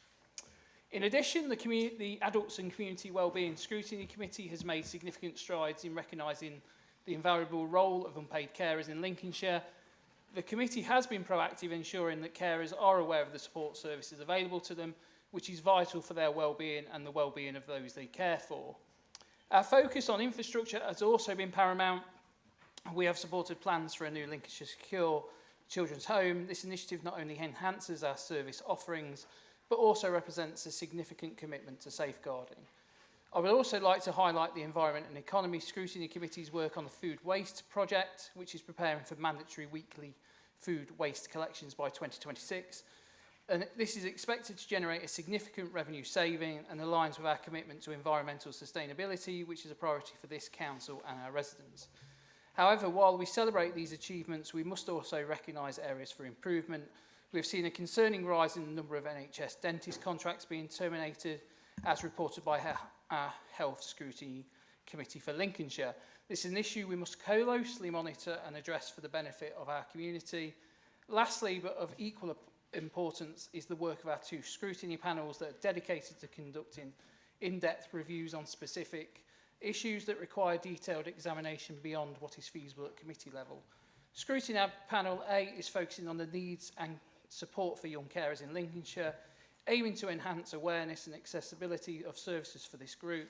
We should be seeing fruits of this review in the coming months with the hopes of unlocking learning that will lead to interventions that promote the well-being of this cohort of our community that sadly often goes unnoticed. Meanwhile, Scrutiny Panel B has completed a review of the existing traffic management policy for Lincolnshire to ensure it aligns with regional and national standards while addressing concerns such as traffic flow, safety and environmental impact. Again, I look forward to this panel's outputs and recommendations. In reflecting on the past year, I would like to extend my heartfelt thanks to the officers and department leads who've supported our scrutiny committees and panels throughout the period. Their work in gathering data, producing reports and facilitating discussions have been key to success. So in conclusion, I am proud what we have achieved together this past year and I'm excited about the future. With your continued support, I am confident we will further enhance the quality of life for all residents of Lincolnshire. So on that note, Chairman, I'd like to move the report. Thank you. Thank you, Councillor Stokes. Do I have a seconder? Councillor Tom Smith. Very happy to second the report, Chairman. Thank you. Are there any speakers?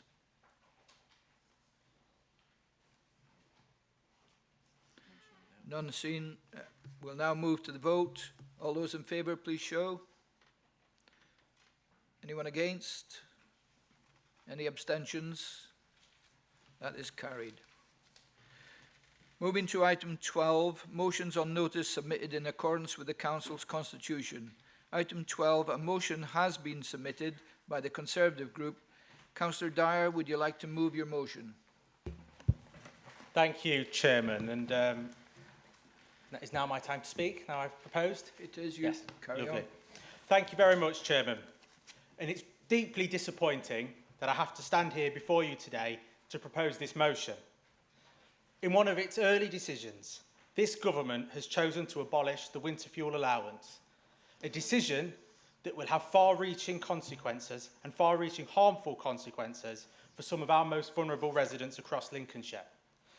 This reckless cut will directly affect 170,000 residents across Lincolnshire, many of whom are just above the threshold for pension credit and are already struggling to make ends meet. These are real people, members of our communities, who now face the appalling dilemma of having to choose between basic necessities like heating and food. Since 2010, Conservative governments have recognised the vulnerability of pensioners. We've proudly introduced the triple lock to ensure their financial stability. And while I welcome, Chairman, the Chancellor's commitment to maintaining it, this latest decision undermines what much of the work that we've done to achieve what we've achieved for older people over the last 14 years. Mr. Chairman, scrapping the winter fuel allowance is a blunt and insensitive measure that completely disregards the plight of pensioners who are barely getting by. These individuals may not qualify for additional benefits, but are still heavily reliant on the support to stay warm during the winter months. Let's just put this into perspective, Mr. Chairman. In 2022, as I've said, 170,000 people in Lincolnshire benefited from the winter fuel allowance. Under these new reforms from the Labour government, that number will plummet to just 21,000. This is not just a statistic, it represents thousands upon thousands of vulnerable residents who will be left out in the cold, literally and figuratively. While some will rightly point out the continuation of the triple lock policy, which I have acknowledged is a positive move, the increase in pensions will not come into effect until April next year. And for those of you who know the seasons, it is after winter. With the scrapping of the winter fuel allowance and no cost of living payment in place, pensioners will be roughly £500 worse off this winter than they were last winter. I will detail shortly the need to encourage pensioners eligible for pension credit to claim it. Astonishingly, there are around 800,000 pensioners across the country entitled to pension credit who do not claim it. Mr. Chairman, regardless of our political differences, and I hope that all of us today can agree on this as a council, that we must do everything in our power to ensure every single Lincolnshire resident entitled to pension credit claims for it. If this motion is approved, I trust the council's communications team will be tasked with encouraging pension credit take-up, and I urge all to share those messages for our communities far and wide so that as many people can apply for it as possible. This motion is a call for action. As a council, we must step up for our pensioners where the government has failed. We have a moral duty to protect the most vulnerable residents in Lincolnshire. It is truly shameful that we are even in this position, but we cannot and we must not stand by while pensioners are abandoned in this heartless way. I therefore propose, Chairman, the following. Bring forward a council-led local awareness campaign to alert those eligible for pension credit, which in some cases, this will help the most needy to access the winter fuel payment. 2. Request that the council leader write to the Chancellor of the Exchequer, urging a review of the decision to means test winter fuel payment and asking the government to ensure that vulnerable pensioners on low incomes, particularly those who do not claim pension credit, are protected from fuel poverty. 3. Commit the council to signing the Save the Winter Fuel Payment for Struggling Pensioners petition being run by Age UK and write to all members offering them the opportunity to sign this petition for themselves. And 4. Encourage local efforts to promote pension credit uptake through council services and partnerships with local charities and community organisations to ensure that all eligible pensioners in Lincolnshire are supported in claiming their entitlement. Ultimately, Chairman, the responsibility for this decision lies with the Labour government. However, it is our duty today to expose their flaws in this misguided policy and to do everything within our power to urge the government to reconsider this harmful course of action. The consequences of this decision will be deeply felt, and we must not shy away from making the government see sense before it's too late. Mr. Chairman, I move. Thank you, Councillor Dyer. Do I have a seconder? Do I have a seconder? Councillor Hilton-Spratt. Thank you, Mr. Chairman. Following that outstanding speech, I'd like to second the motion but reserve my right to respond later. Thank you. Thank you very much. Are there any speakers? We have so far Councillor Lindsay Corrie. Thank you, Chairman. And I would like to speak in favour of this motion, and I'm very grateful to my colleagues, Councillor Dyer and Councillor Spratt, for proposing and seconding. I understand why many people would not demur to the removal of a universal benefit introduced under a previous Conservative government, as, while it was well-intentioned and fully costed, it was for those fortunate enough to have retired with a substantial private pension largely unnecessary. However, Labour's zealous act to remove it for all except those in receipt of universal credit is blunt, crude and cruel. It will needlessly plunge hundreds of thousands of our people into fuel poverty at a time when the Labour government chose to eagerly hand over huge inflation-busting pay rises to their trades unions friends, and while Ed Miliband and David Lammy fly around the world in the government's private jet trumpeting the 11.6 billion of UK taxpayers' money being spent on overseas climate mitigation measures. Chairman, members may be interested to know that on page 6 of Labour's 2024 report from something called the Lifelong Learning Commission, it says that lifelong learning is a social justice issue with significant benefits to mental and physical health, access to which should ensure that no one is left behind.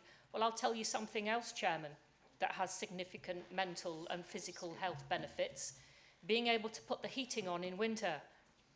The Labour government's last-minute gushing announcement that it was increasing the state pension by £450 was nothing more than a blatant attempt to avoid a mass rebellion by its backbench MPs who were rightly appalled by the bill on which they had to vote. Not good enough, Chairman. The state pension is taxable income. Same old Labour, taking with one hand and taking with the other.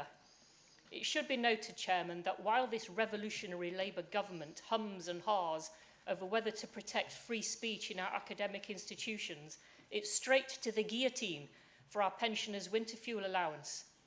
Yet while our pensioners are contemplating a cold, hard winter under Labour, the government may advise them to read its little red book on lifelong learning and learn how to knit winter woolies to keep warm, but they should be mindful not to drop a stitch.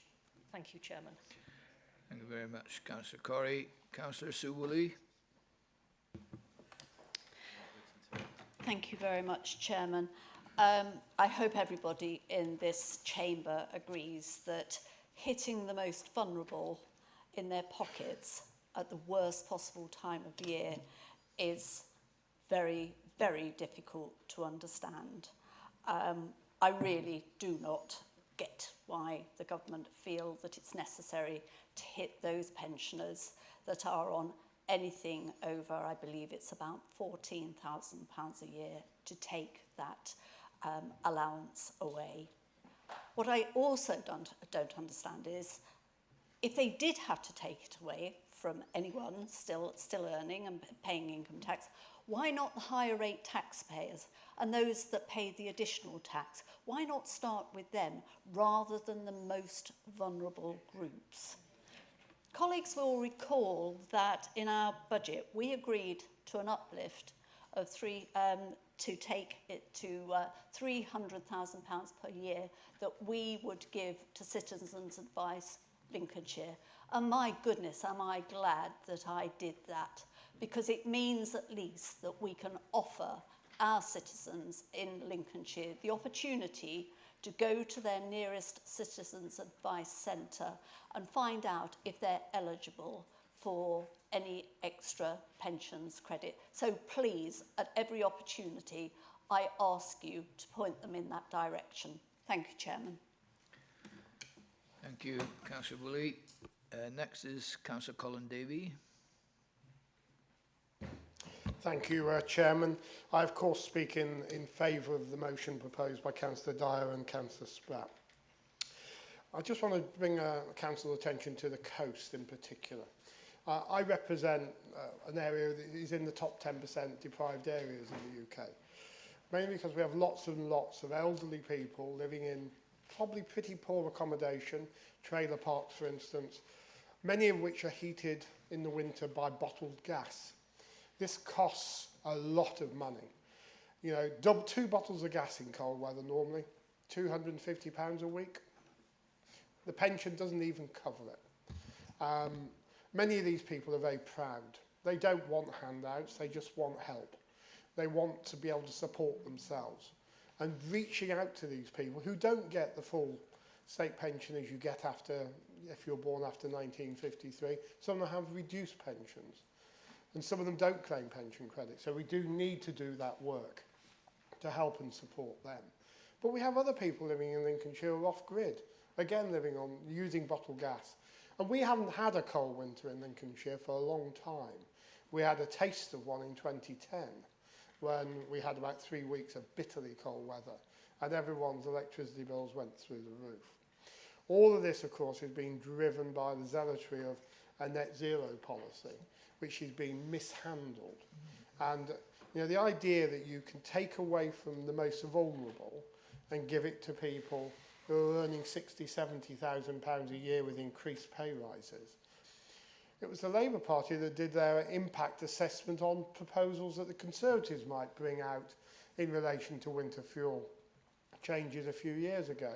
They said approximately 4,000 people would die if we went ahead with a cut in winter fuel. So how many people are going to die under this proposal from this Labour government? Guess what? They didn't even bother to do an impact assessment on their proposition. It's an absolute disgrace. And quite honestly, when people do die, if we have a cold winter and they're being carried out to their poor properties which haven't been heated, it'll be this government that's responsible for that. It'll be their deaths on their conscience. And the fact they haven't done an impact assessment will lead to legal responsibility being passed to the ministers and MPs responsible for it. It is an absolute disgrace that in 2024 we are having this discussion and having to say that protecting pensioners and the vulnerable is something we should even be talking about in this chamber. We should be doing it as a matter of course.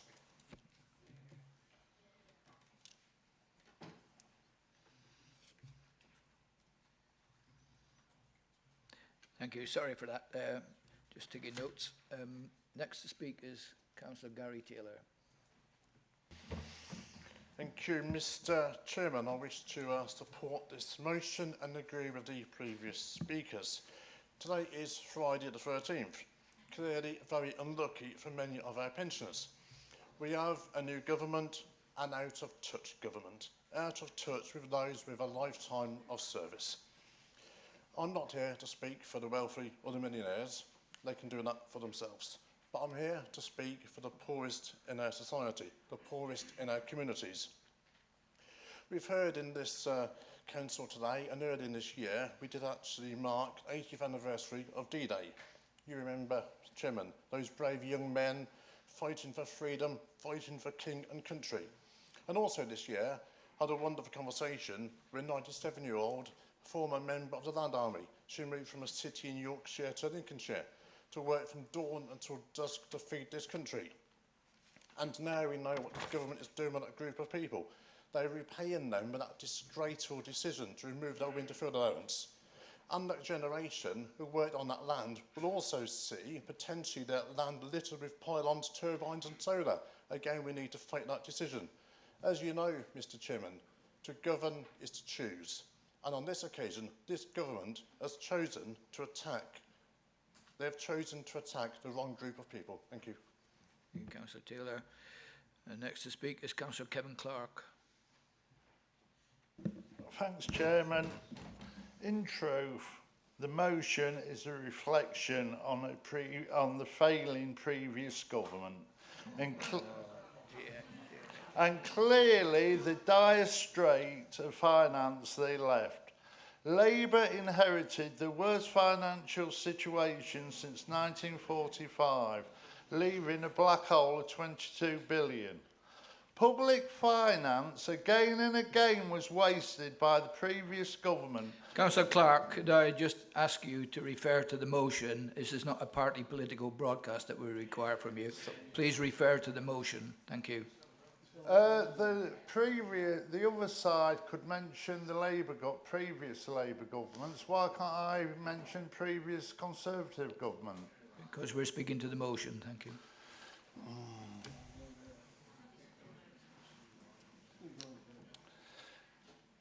Basically, I agree with point 1 and 4 of the motion, which is the government's approach.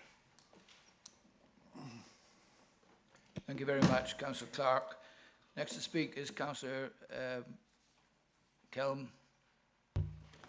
Thank you. Thank you, Mr. Chairman. Well, they often say in politics it is the first 100 days that count. And here we are, 71 days since the general election, and we are here in this chamber talking about a decision that, as Councillor Dye has described, is reckless. The new Labour government's decision to withdraw the winter fuel payment from the vast majority of pensioners. This isn't just some bureaucratic shuffle, it's a policy with very real and very dangerous consequences. Now, when you think of winter, what comes to mind? Cosy evenings by the log burner? Well, until they ban those as well. Or our elderly population? And the stark reality of choosing between heating or eating. And this decision threatens to make that choice even more severe. And what did Sir Keir's team have to say about the impact on the health of vulnerable pensioners? Well, in the words of his deputy spokesperson, that's right, no impact assessment was done. Yes, and you heard that correctly. This new Labour government didn't even bother to check how many pensioners could face increased illness or death because of this decision. Their excuse is he hasn't got a report on his desk. That's right, no health assessment, as Councillor Davey has already described. No analysis of the human cost. Just another policy passed through without thinking it through. It's almost as if this government is more focused on appearing competent than actually being competent. After all, who needs an impact assessment when you can just hope things don't go terribly wrong? But here is where it gets really absurd. Instead of assessing the consequences, ministers have launched a campaign to encourage eligible pensioners to claim pension credit to still receive the winter fuel payment.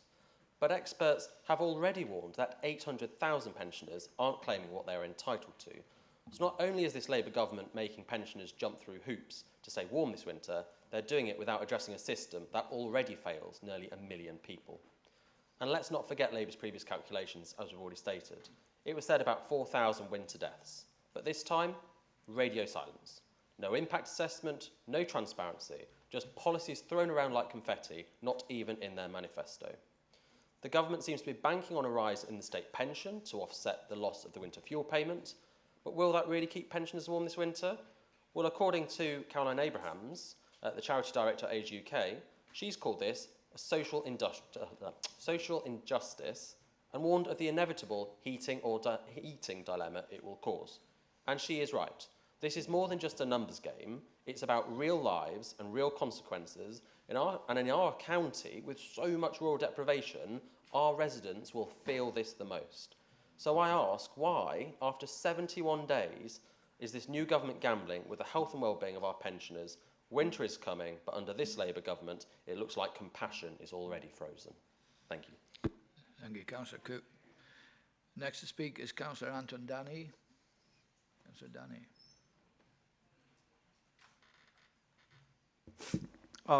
Thank you, Mr. Chairman.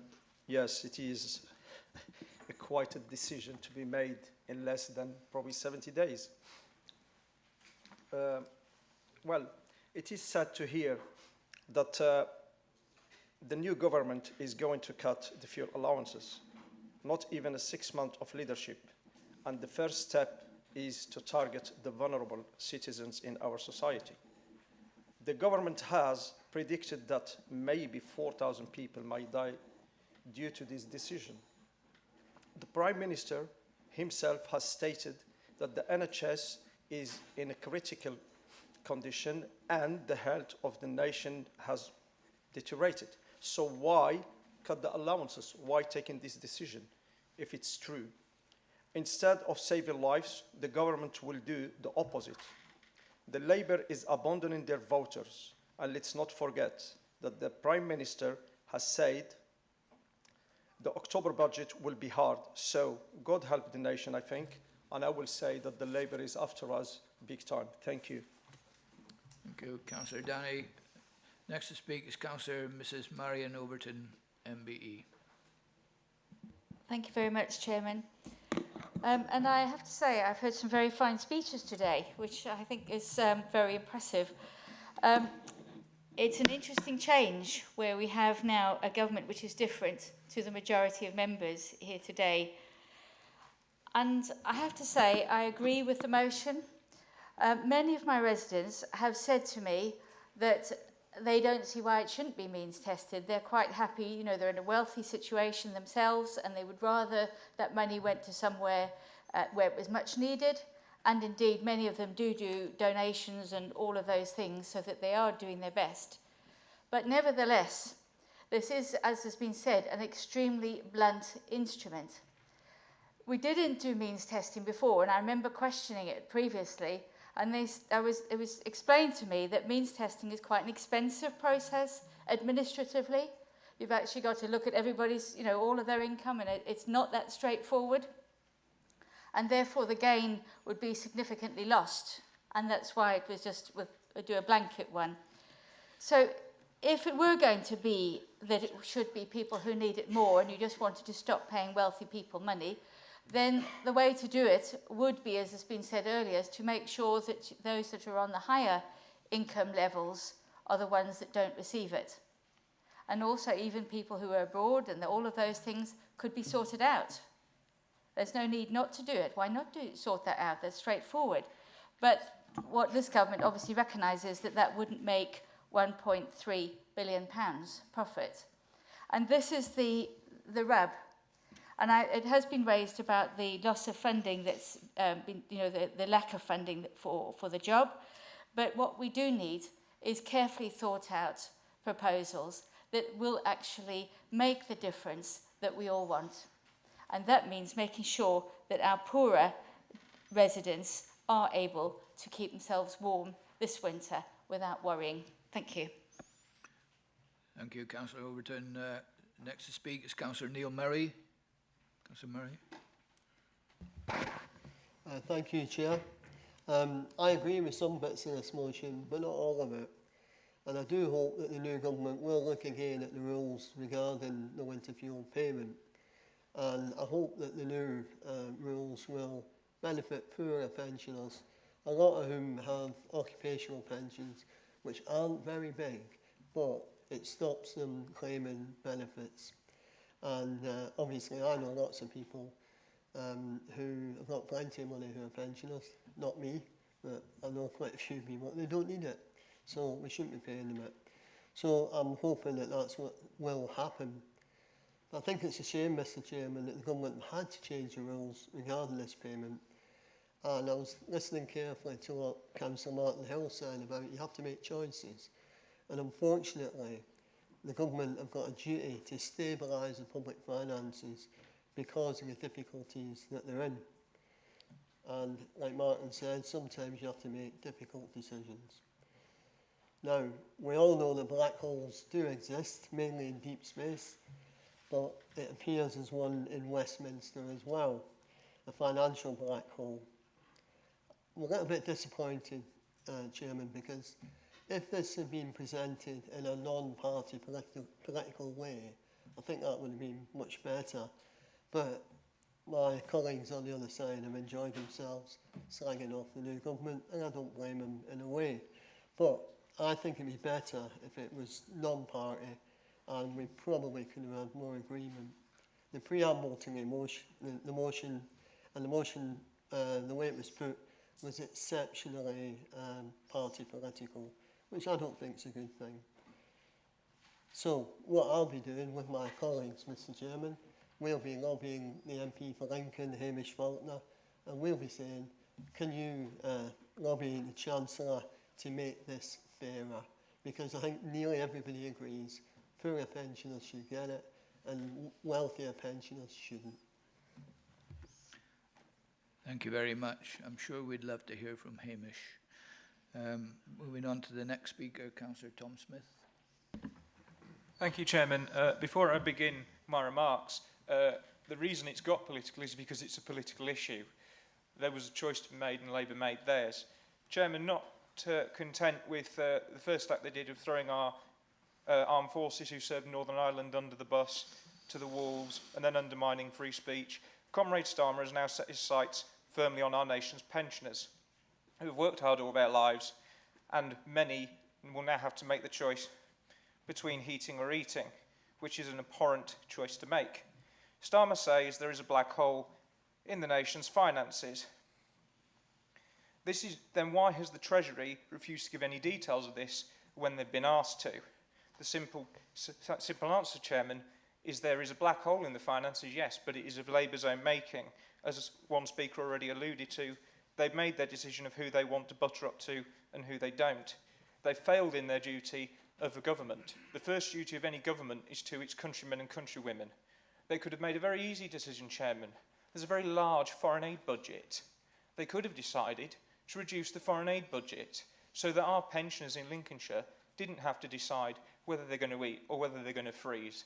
And it's a good job that certain people got inflation-busting pay rises, Chairman, because they're going to need it, because some of our pensioners are going to end up in a hospital bed because they've been left to freeze. As a result, Chairman, I have absolutely no problem in supporting this motion, and I'm proud to support this Conservative Council who are defending our pensioners along with our Conservative MPs of Lincolnshire. Thank you. Thank you, Councillor Smith. Next to speak, Councillor Paul Skinner. Thank you very much, Chairman. I'm very supportive for this call for action and all the points indeed on the motion, but concerned because, amongst other things, we actually receive in this country the lowest pensions probably in Europe. and also concerned about the people in the gap between the benefit system and the middle, who have worked hard all their life but maybe just drop out of things. So this is quite shameful and deliberate action by this new government, unfortunately. But indeed, it also forgets totally about the effect on NHS and social services.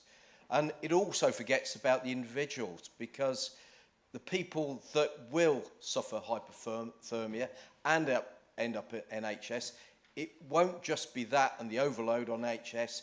People will actually lose their independence, something that we've all strive for, to keep people in their own homes and keep them healthy.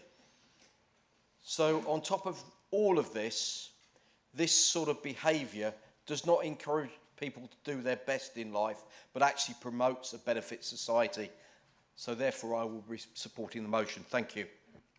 Thank you, Councillor Skinner. Next to speak, Councillor Rob Kendrick. Thanks, Mr. Chairman. I'd like to support the motion again. I just want to pick up on a point that Councillor Corey made and some other speakers have made as regards the impact on mental health of this proposal by the government. Mental health and stress and anxiety can impact on people's physical health. So we've obviously heard about heat or eat, but obviously if people are anxious about what might happen, that's going to exacerbate problems with physical health. And pensioners have said to me, well, first it's the winter fuel payment. What next will it be? Will it be the single person discount on council tax? Will it be other things? Will there be something, those who've got small private pensions, will they tax my small private pension? So this whole cumulative effect, I think, is going to be very damaging for pensioners in Lincolnshire, and it's something which I very much oppose the government's proposal, and I'm happy to support the motion, Mr. Chairman. Thank you, Councillor Kendrick. Councillor Mark Whittington. Yeah, thanks, Mr. Chair. I'm really happy to support this motion. And really, this is act by the government. It will save about £1.3 billion a year. That's the cost of it.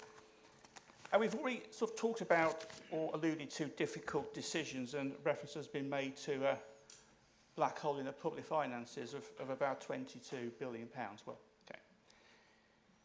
It's well known, I mean, the Office of Budget Responsibility was set up by the previous Labour government, and all the figures relating to public finances are in the public domain. Everybody knows about them. The Office of Budget Responsibility, never identified any concerns before the election. This 22 billion black hole, alleged black hole, has appeared miraculously since the election. And it's about choices, of course, isn't it? Because if you add up the £12 billion that the government want to give to Secretary of State Ed Miliband to finance his rushed green agenda, plus the £9 billion that the new government are giving to their union paymasters in the public services, that comes to £21 billion. Mr. Chairman, I'm only a simple accountant, but that's where the £22 billion come from. It's come from decisions that this government has made to support their green agenda, that their crazy leap to try to get to net zero by 2030, and also paying off their union paymasters. This is what it's all about. I represent, in my division, I've got the Earlsfield estate, which Councillor Davies already referred to. He's got residents on the East Coast. On the Earlsfield estate, I've got residents that are in the top, so they're in the bottom 10% in terms of income in the country. I've got whole sections of that are bungalows given over to elderly people. There's going to be real concern, real issues for an awful lot of those residents that I represent. And this is why I'm speaking in support of this motion. These are people who have worked hard all their lives. They've paid into the system. They've done the right thing. And when they retire, they expect to be protected by the government. They are not. This is Mr. Chairman, this is a shameless act by a shameless government, and I support this motion. Thank you. Thank you, Councillor Whittington. Next to speak, Councillor Steve Rowe. Thank you, Mr. Chairman. While supporting this motion, originally I wasn't going to speak on it. But whilst waiting to come in this chamber, I received a phone call from one of my elderly residents asking me if the warm room that I get involved in over the winter in North Highcombe was going to be running, because she's very concerned about the removal of the allowance. So I thought it was important to stand up. It's not a political thing, it's a health thing, it's looking after our residents, and that's what I'm here for. I stand on this council to look after my residents. So I fully support this promotion by my fellow Highcombe councillor. It might surprise you, but actually I probably could have had this winter payment this year. I don't need it. There should have been a way somehow that we could support the people that need it, and don't give it to people like me that does. But I fully support this motion. Thank you very much. Thank you, Councillor Rowe. Next to speak is Councillor Noy-Sear. Noy. I would like to support this motion. I think very shame of this government to take away some of these people been work hard all their life to pay the tax, national insurance. Some of them ex-servicemen, you know, like work in army, all that service, because they above pension credit, so being taken away. My area, Ilolo area, they are on oil to keep the house warm, so they're not cheap, and it seems like the pensioner being punished for what they do the good for this country for a long, long time, and it's not fair to say, oh, you get £400 extra coming up. It will be taxed. Every pension are being taxed. And I think the reason why this government chose to target the pension, in 1997, when the campaigning, when the Labour won, they say, you got 2 million, 3 million pension can work you in, you will buy them to give them the winter fill in them days, so there you go. Now, you pay them last government, whatever, then you take away the winter fill. But some of my residents, older ones, to get winter fill, they say, you know why, Noy? Because the pension not can go on strike, but older can go on strike. That maybe is true, because the pension cannot go on strike, so this government targets wonderful people. It going to be shameful. So I 400% support it. It's not fair for all these people, because they're below benefit. And I can tell you, they feel so proud to fill the form in, to beg for winter fill. These people won't be filling the form because they feel like they're being cheated very badly. That's the way I think. I will support it. Thank you. Thank you, Councillor Sear. Councillor Jackie Brockway. Thank you, Chairman. I'm going to support this motion, as I hope we all will actually, but I also want to raise something else that's worrying me. The government has told us that it has to make hard decisions because of this 22 billion black hole. Now, I, like many others, have been waiting for explanations about what this black hole and where it is, but nothing's been forthcoming. What really worries me is that the Financial Times put in a Freedom of Information request and has been turned down. Now, if I had knowledge of an opposing party losing £22 billion of the country's money, I'd be plastering details of that everywhere. I would want everybody to know. I can think of no reason, political, integrity or otherwise, that any government would refuse a Freedom of Information request to inform the citizens where this money has gone. And I would actually urge our Labour colleagues to write to Keir Starmer and to ask him for details of this, please, because I'm sure that they are actually as horrified as we are about the cuts. I also, like Councillor Whittington, I did note that 9.4 billion is going to public sector pay rises, with 8.6 billion... On a point of order, Mr Chairman. I'm sorry. The councillor is not addressing the motion. Thank you. Oh, yeah, I do apologise. I am actually getting to it, but a bit clumsily, perhaps, Councillor. So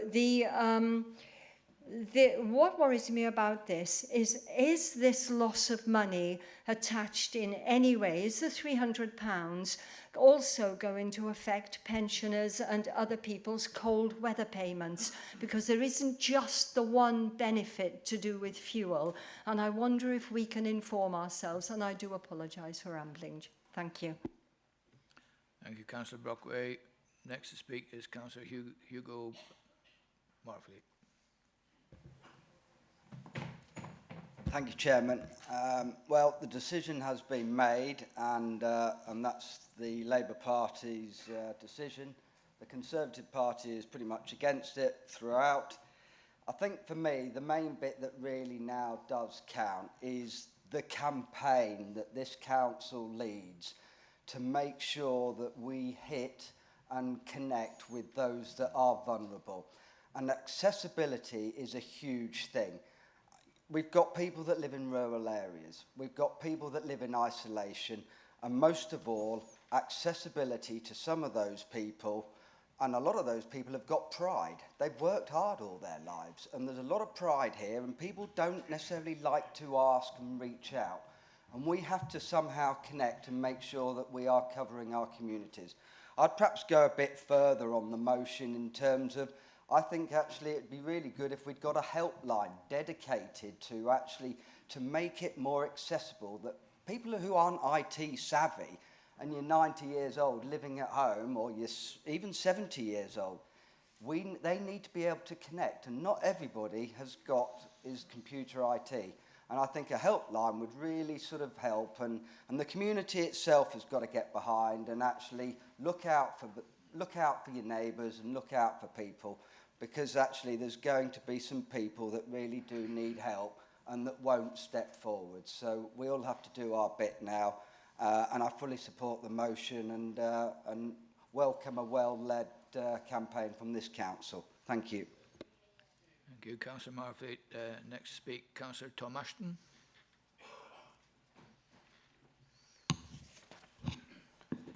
Thank you, Mr Chairman. I'm very happy to support the motion in front of us today, but it perhaps wouldn't always have been the case that I would have done. I remember when the winter fuel allowance was first introduced many years ago, that it was much derided as a Gordon Brown gimmick, bribing voters with their own money. But how times have changed. Who could have imagined that energy costs would be where they are now when this was first introduced, I think in 1997, at a much, much lower rate? It is being taken away at precisely the moment where it is needed most, notwithstanding those energy costs, but the dash to decarbonise the economy back to the Stone Age. It feels that now this is needed. If ever it was needed, it is needed now, immeasurably so. But it feels as though we have a government that is for the few and not for the many.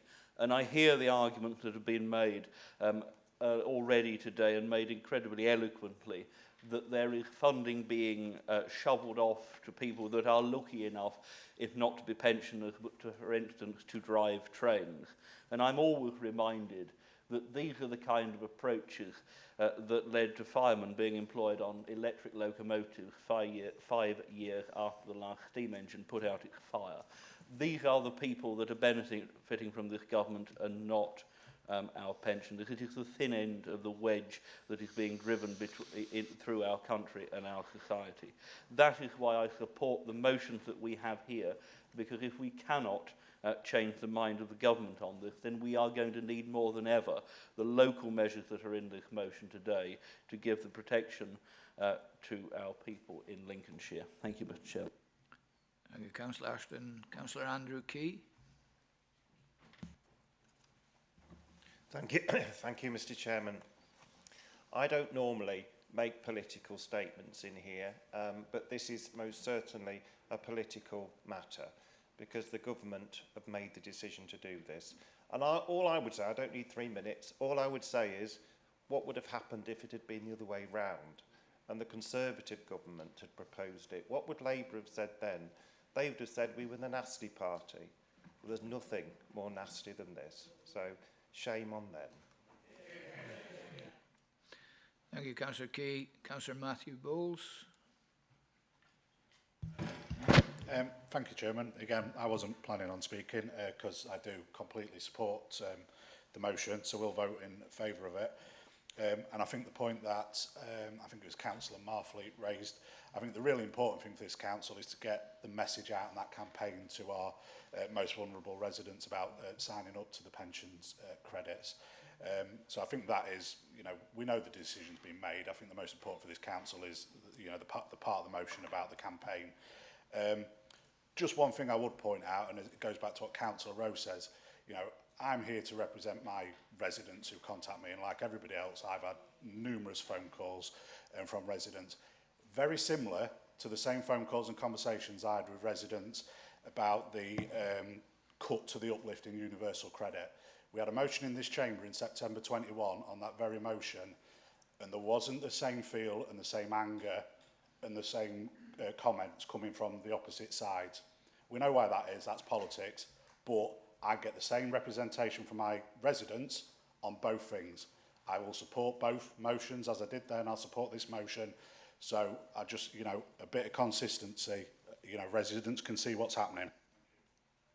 Thank you, Councillor Bowles. Councillor Steve Bunny. Thank you. It's 40 years in teaching. I came across many different styles. One of the things which kept being mentioned was child-centred education, where we put the child first. I've been interested this morning to listen to this debate, where I believe for the first time in my 4 years in this chamber, we've actually been putting the points, the majority of the debate, has involved people supporting individuals, the residents of this thing, and not just looking at the politics and economics. I therefore am very happy to support Councillor Dyer's motion and welcome all the empathy experienced for the pensioners faced with the withdrawal of the winter fuel payments. However, the Rowntree Foundation, the Children's Society, the Age UK, NSBC and many other lobbying groups have identified many other groups that are facing fuel poverty and economic hardships this winter. We as a group, that's the Liberal group, trust that LCC do not use sight of these greedy groups and do all we can to support them as a council and as individual councillors, as well as this very vulnerable pensioners group. We must not forget that this is not just one group, it is a whole group of society who are going to be facing difficulties this winter. Thank you, Councillor Bunny. Before I bring in Councillor Spratt, who has reserved the right to speak as the seconder, I'd just like to add something because I will be voting on it as well. The one thing that people overlook is these rich people that you're talking about, and indeed you talk about Age UK, Age Concern. The rich people sometimes give their winter fuel allowances to charities, so the charities will suffer just as much. But I'll hand over now to Hilton. Thank you, Mr. Mayor, Mr. Chairman. I was Mr. Mayor once. And now you're just an old mayor. You may say a silly old mayor. Can I say I'm desperately sorry that you didn't allow my friend Councillor Clark to speak, give him an opportunity to defend the indefensible. I would have liked to have heard what he had to say. Middle England who drinks in the Crow's Nest on Brant Road. My mate Reg, who's a pensioner, absolutely disgusted with what's going on here. Absolutely disgusted that the government is withdrawing the winter fuel allowance. And there's an element of hypocrisy here, as has just been said. If the Conservatives had been in power and had even thought about this, even broached this from a think tank, the Labour members of Parliament would have been incandescent with rage. I can use big words. Would have been incandescent with rage. They'd have been screaming blue murder. The Labour Party's own think tank said that 4,000 people will die as a consequence of this.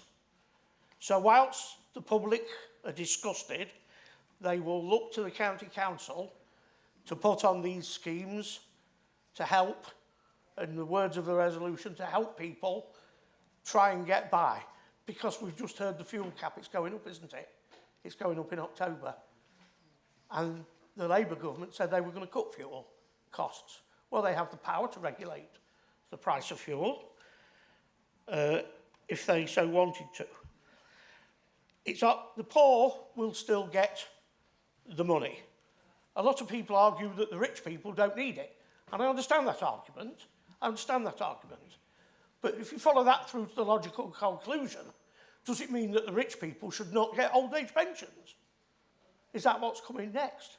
Councillor Kendrick said 2 or 3 things that might come next. Bus passes, is that on the list? Capital gains tax for pensioners, getting rid of the single person discount. And there's a whole lot of things that I think this government will do. And I think some of them are spiteful. And it's all right talking about a £22 billion gap. You want to remember, nobody complained in the Labour Party when the government borrowed £500 billion to keep the country going. I'm not going to repeat what everybody else has said, but I will say one final, one final thought. This motion sends a clear message to the government on behalf of the people of Lincolnshire. And the message is, Mr. Chairman, we are not happy. Thank you, Councillor Spratt. For the record, I didn't curtail Councillor Kevin Clark's speech. I was quite happy for him to continue with his speech. It was just that it was developing into a bit of a rant, and that was why I said what I said.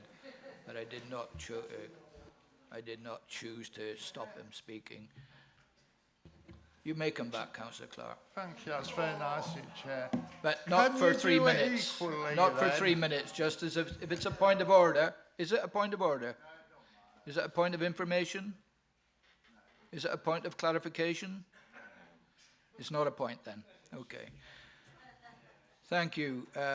We've had the debate. We'll now move to the vote. I do apologise. My fault. Councillor Tom Dyer to respond. Thank you very much, Chairman, and thank you to colleagues from all around the chamber for their comments. And I think we've had a good conversation, particularly around what we can do as a local authority in promoting pension credit. And I hope the comms team are listening and we can get communication out ASAP, assuming that this has been approved. And I respect the Labour group, some of your comments. I think you said you agreed to some of the motion, and I've seen some of your colleagues, Councillor Murray, nodding behind you when some Conservative members have been speaking. You said you were contacting the local Member of Parliament for Lincoln, Mr Faulkner. Please do ask him to reply to my letter on this, because I haven't heard back from him just yet. So I'm grateful if you could pass that over, Councillor Murray. And as somebody said, politics and government are about choices, and this is a choice that has been made. But as colleagues have said, there's been pay rises for union paymasters. I think Councillor Davis retweeted on social media last night funding for transport projects in Ukraine that this government have put forward as well. So the government can find money when they want to, but not for Lincolnshire's and the UK's pensioners. Mr Chairman, 170,000 pensioners in Lincolnshire are going to be impacted with this, as I've said. 170,000 pensioners. The Labour group, that you said you agreed with some of it, but because of the preamble, I don't know what your position is, whether you're going to support the motion or abstain or vote against. I respect, Councillor Overton, your position with some of your comments and the Lib Dem group for your comments. Unfortunately, when it comes to the winter fuel allowance, the South Kesteven independents were silent and the South Holland independents were silent. That's a matter of fact. They had the opportunity to speak and let this chamber know what their opinion was, and they haven't. It's incredibly disappointing, Chairman. And whilst I haven't spoken to colleagues about this, I do think it needs to be a matter of formal public record. So I'll therefore be requesting a formal recorded vote, assuming that the requisite number of councillors will support me in that request. Thank you, Chairman.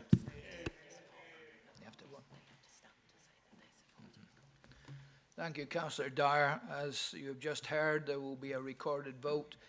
When you are... You need 14 of them to stand to support it. You have to ask who supports it.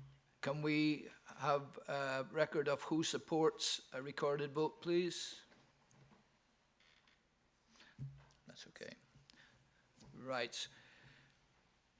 When we read out the numbers, the name, sorry, it'll be you, Debbie, then you will be asked for, against, or abstain, okay? So over to you, Chief Executive. Thank you very much. So I'll read out the name of each member. Would those voting for the motion say yes? Those voting against say no, and those abstaining say abstain, please. Councillor Allen. Yes. Councillor Armiger. Councillor Ashley Morris. Yes. Councillor Ashton. Yes. Councillor Austin. Abstain. Councillor Bowles. Yes. Councillor Mrs. Boquet. Yes. Councillor Mrs. Bradwell OBE. Councillor Mrs. Brockway. Yes. Councillor Briggs. Yes. Councillor Brooks. Yes. Councillor Bunny. Yes. Councillor Boutroyd. Yes. Councillor Carrington. Yes. Councillor Clark. Abstain. Councillor Cleaver. Yes. Councillor Cook. Yes. Councillor Coupland. Yes. Councillor Danny. Yes. Councillor Davey. Yes. Councillor Davies. Councillor Dilks. Councillor Dyer. Yes. Councillor Fleetwood. Yes. Councillor Gibson. Yes. Councillor Gray. Yes. Councillor Griggs. Yes. Councillor Higgs.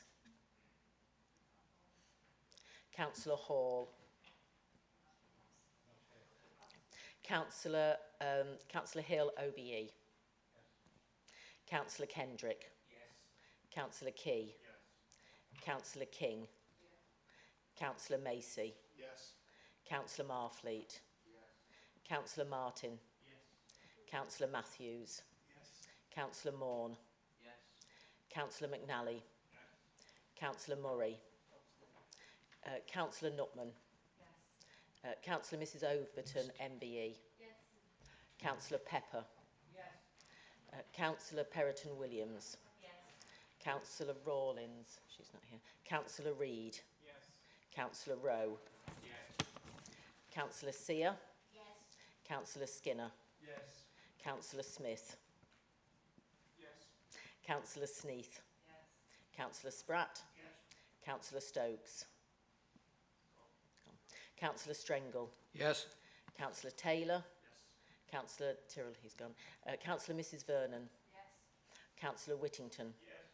Councillor Mrs. Woolley. Councillor Wotton. Yes. Councillor Wright. Yes, Councillor Corey. Oh, Councillor Corey. Thank you.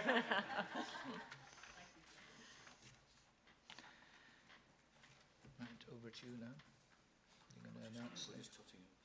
Okay.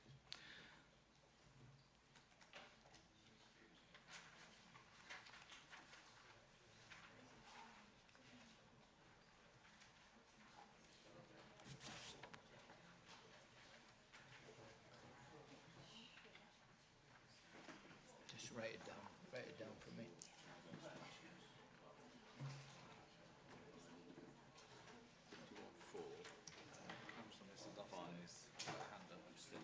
Not just now. Councillor Austin, Chairman. Yes, I know, but is that right to be able to take her in at this point? Yes, if she wasn't, if she wasn't asked, if she wasn't. Could I have a bit of quiet, please? Councillor Austin, is this a point of order? It's a point of clarification, if I may. Yes. On this occasion, although I am affiliated for council purposes with the South Holland Independents, on this occasion, because of the age of myself and of my husband, I felt it appropriate that I abstained. Thank you. Well, as I mentioned earlier at the very start of the meeting, there was no need because it isn't classed as a pecuniary interest. However, the results of the vote, 51 for, 5 abstained. That is the vote and the debate finished. So it concludes our meeting. Could I ask all members to collect their posts from their pigeonholes before you leave the building? And of course, there is a lunch provided. So thank you very much.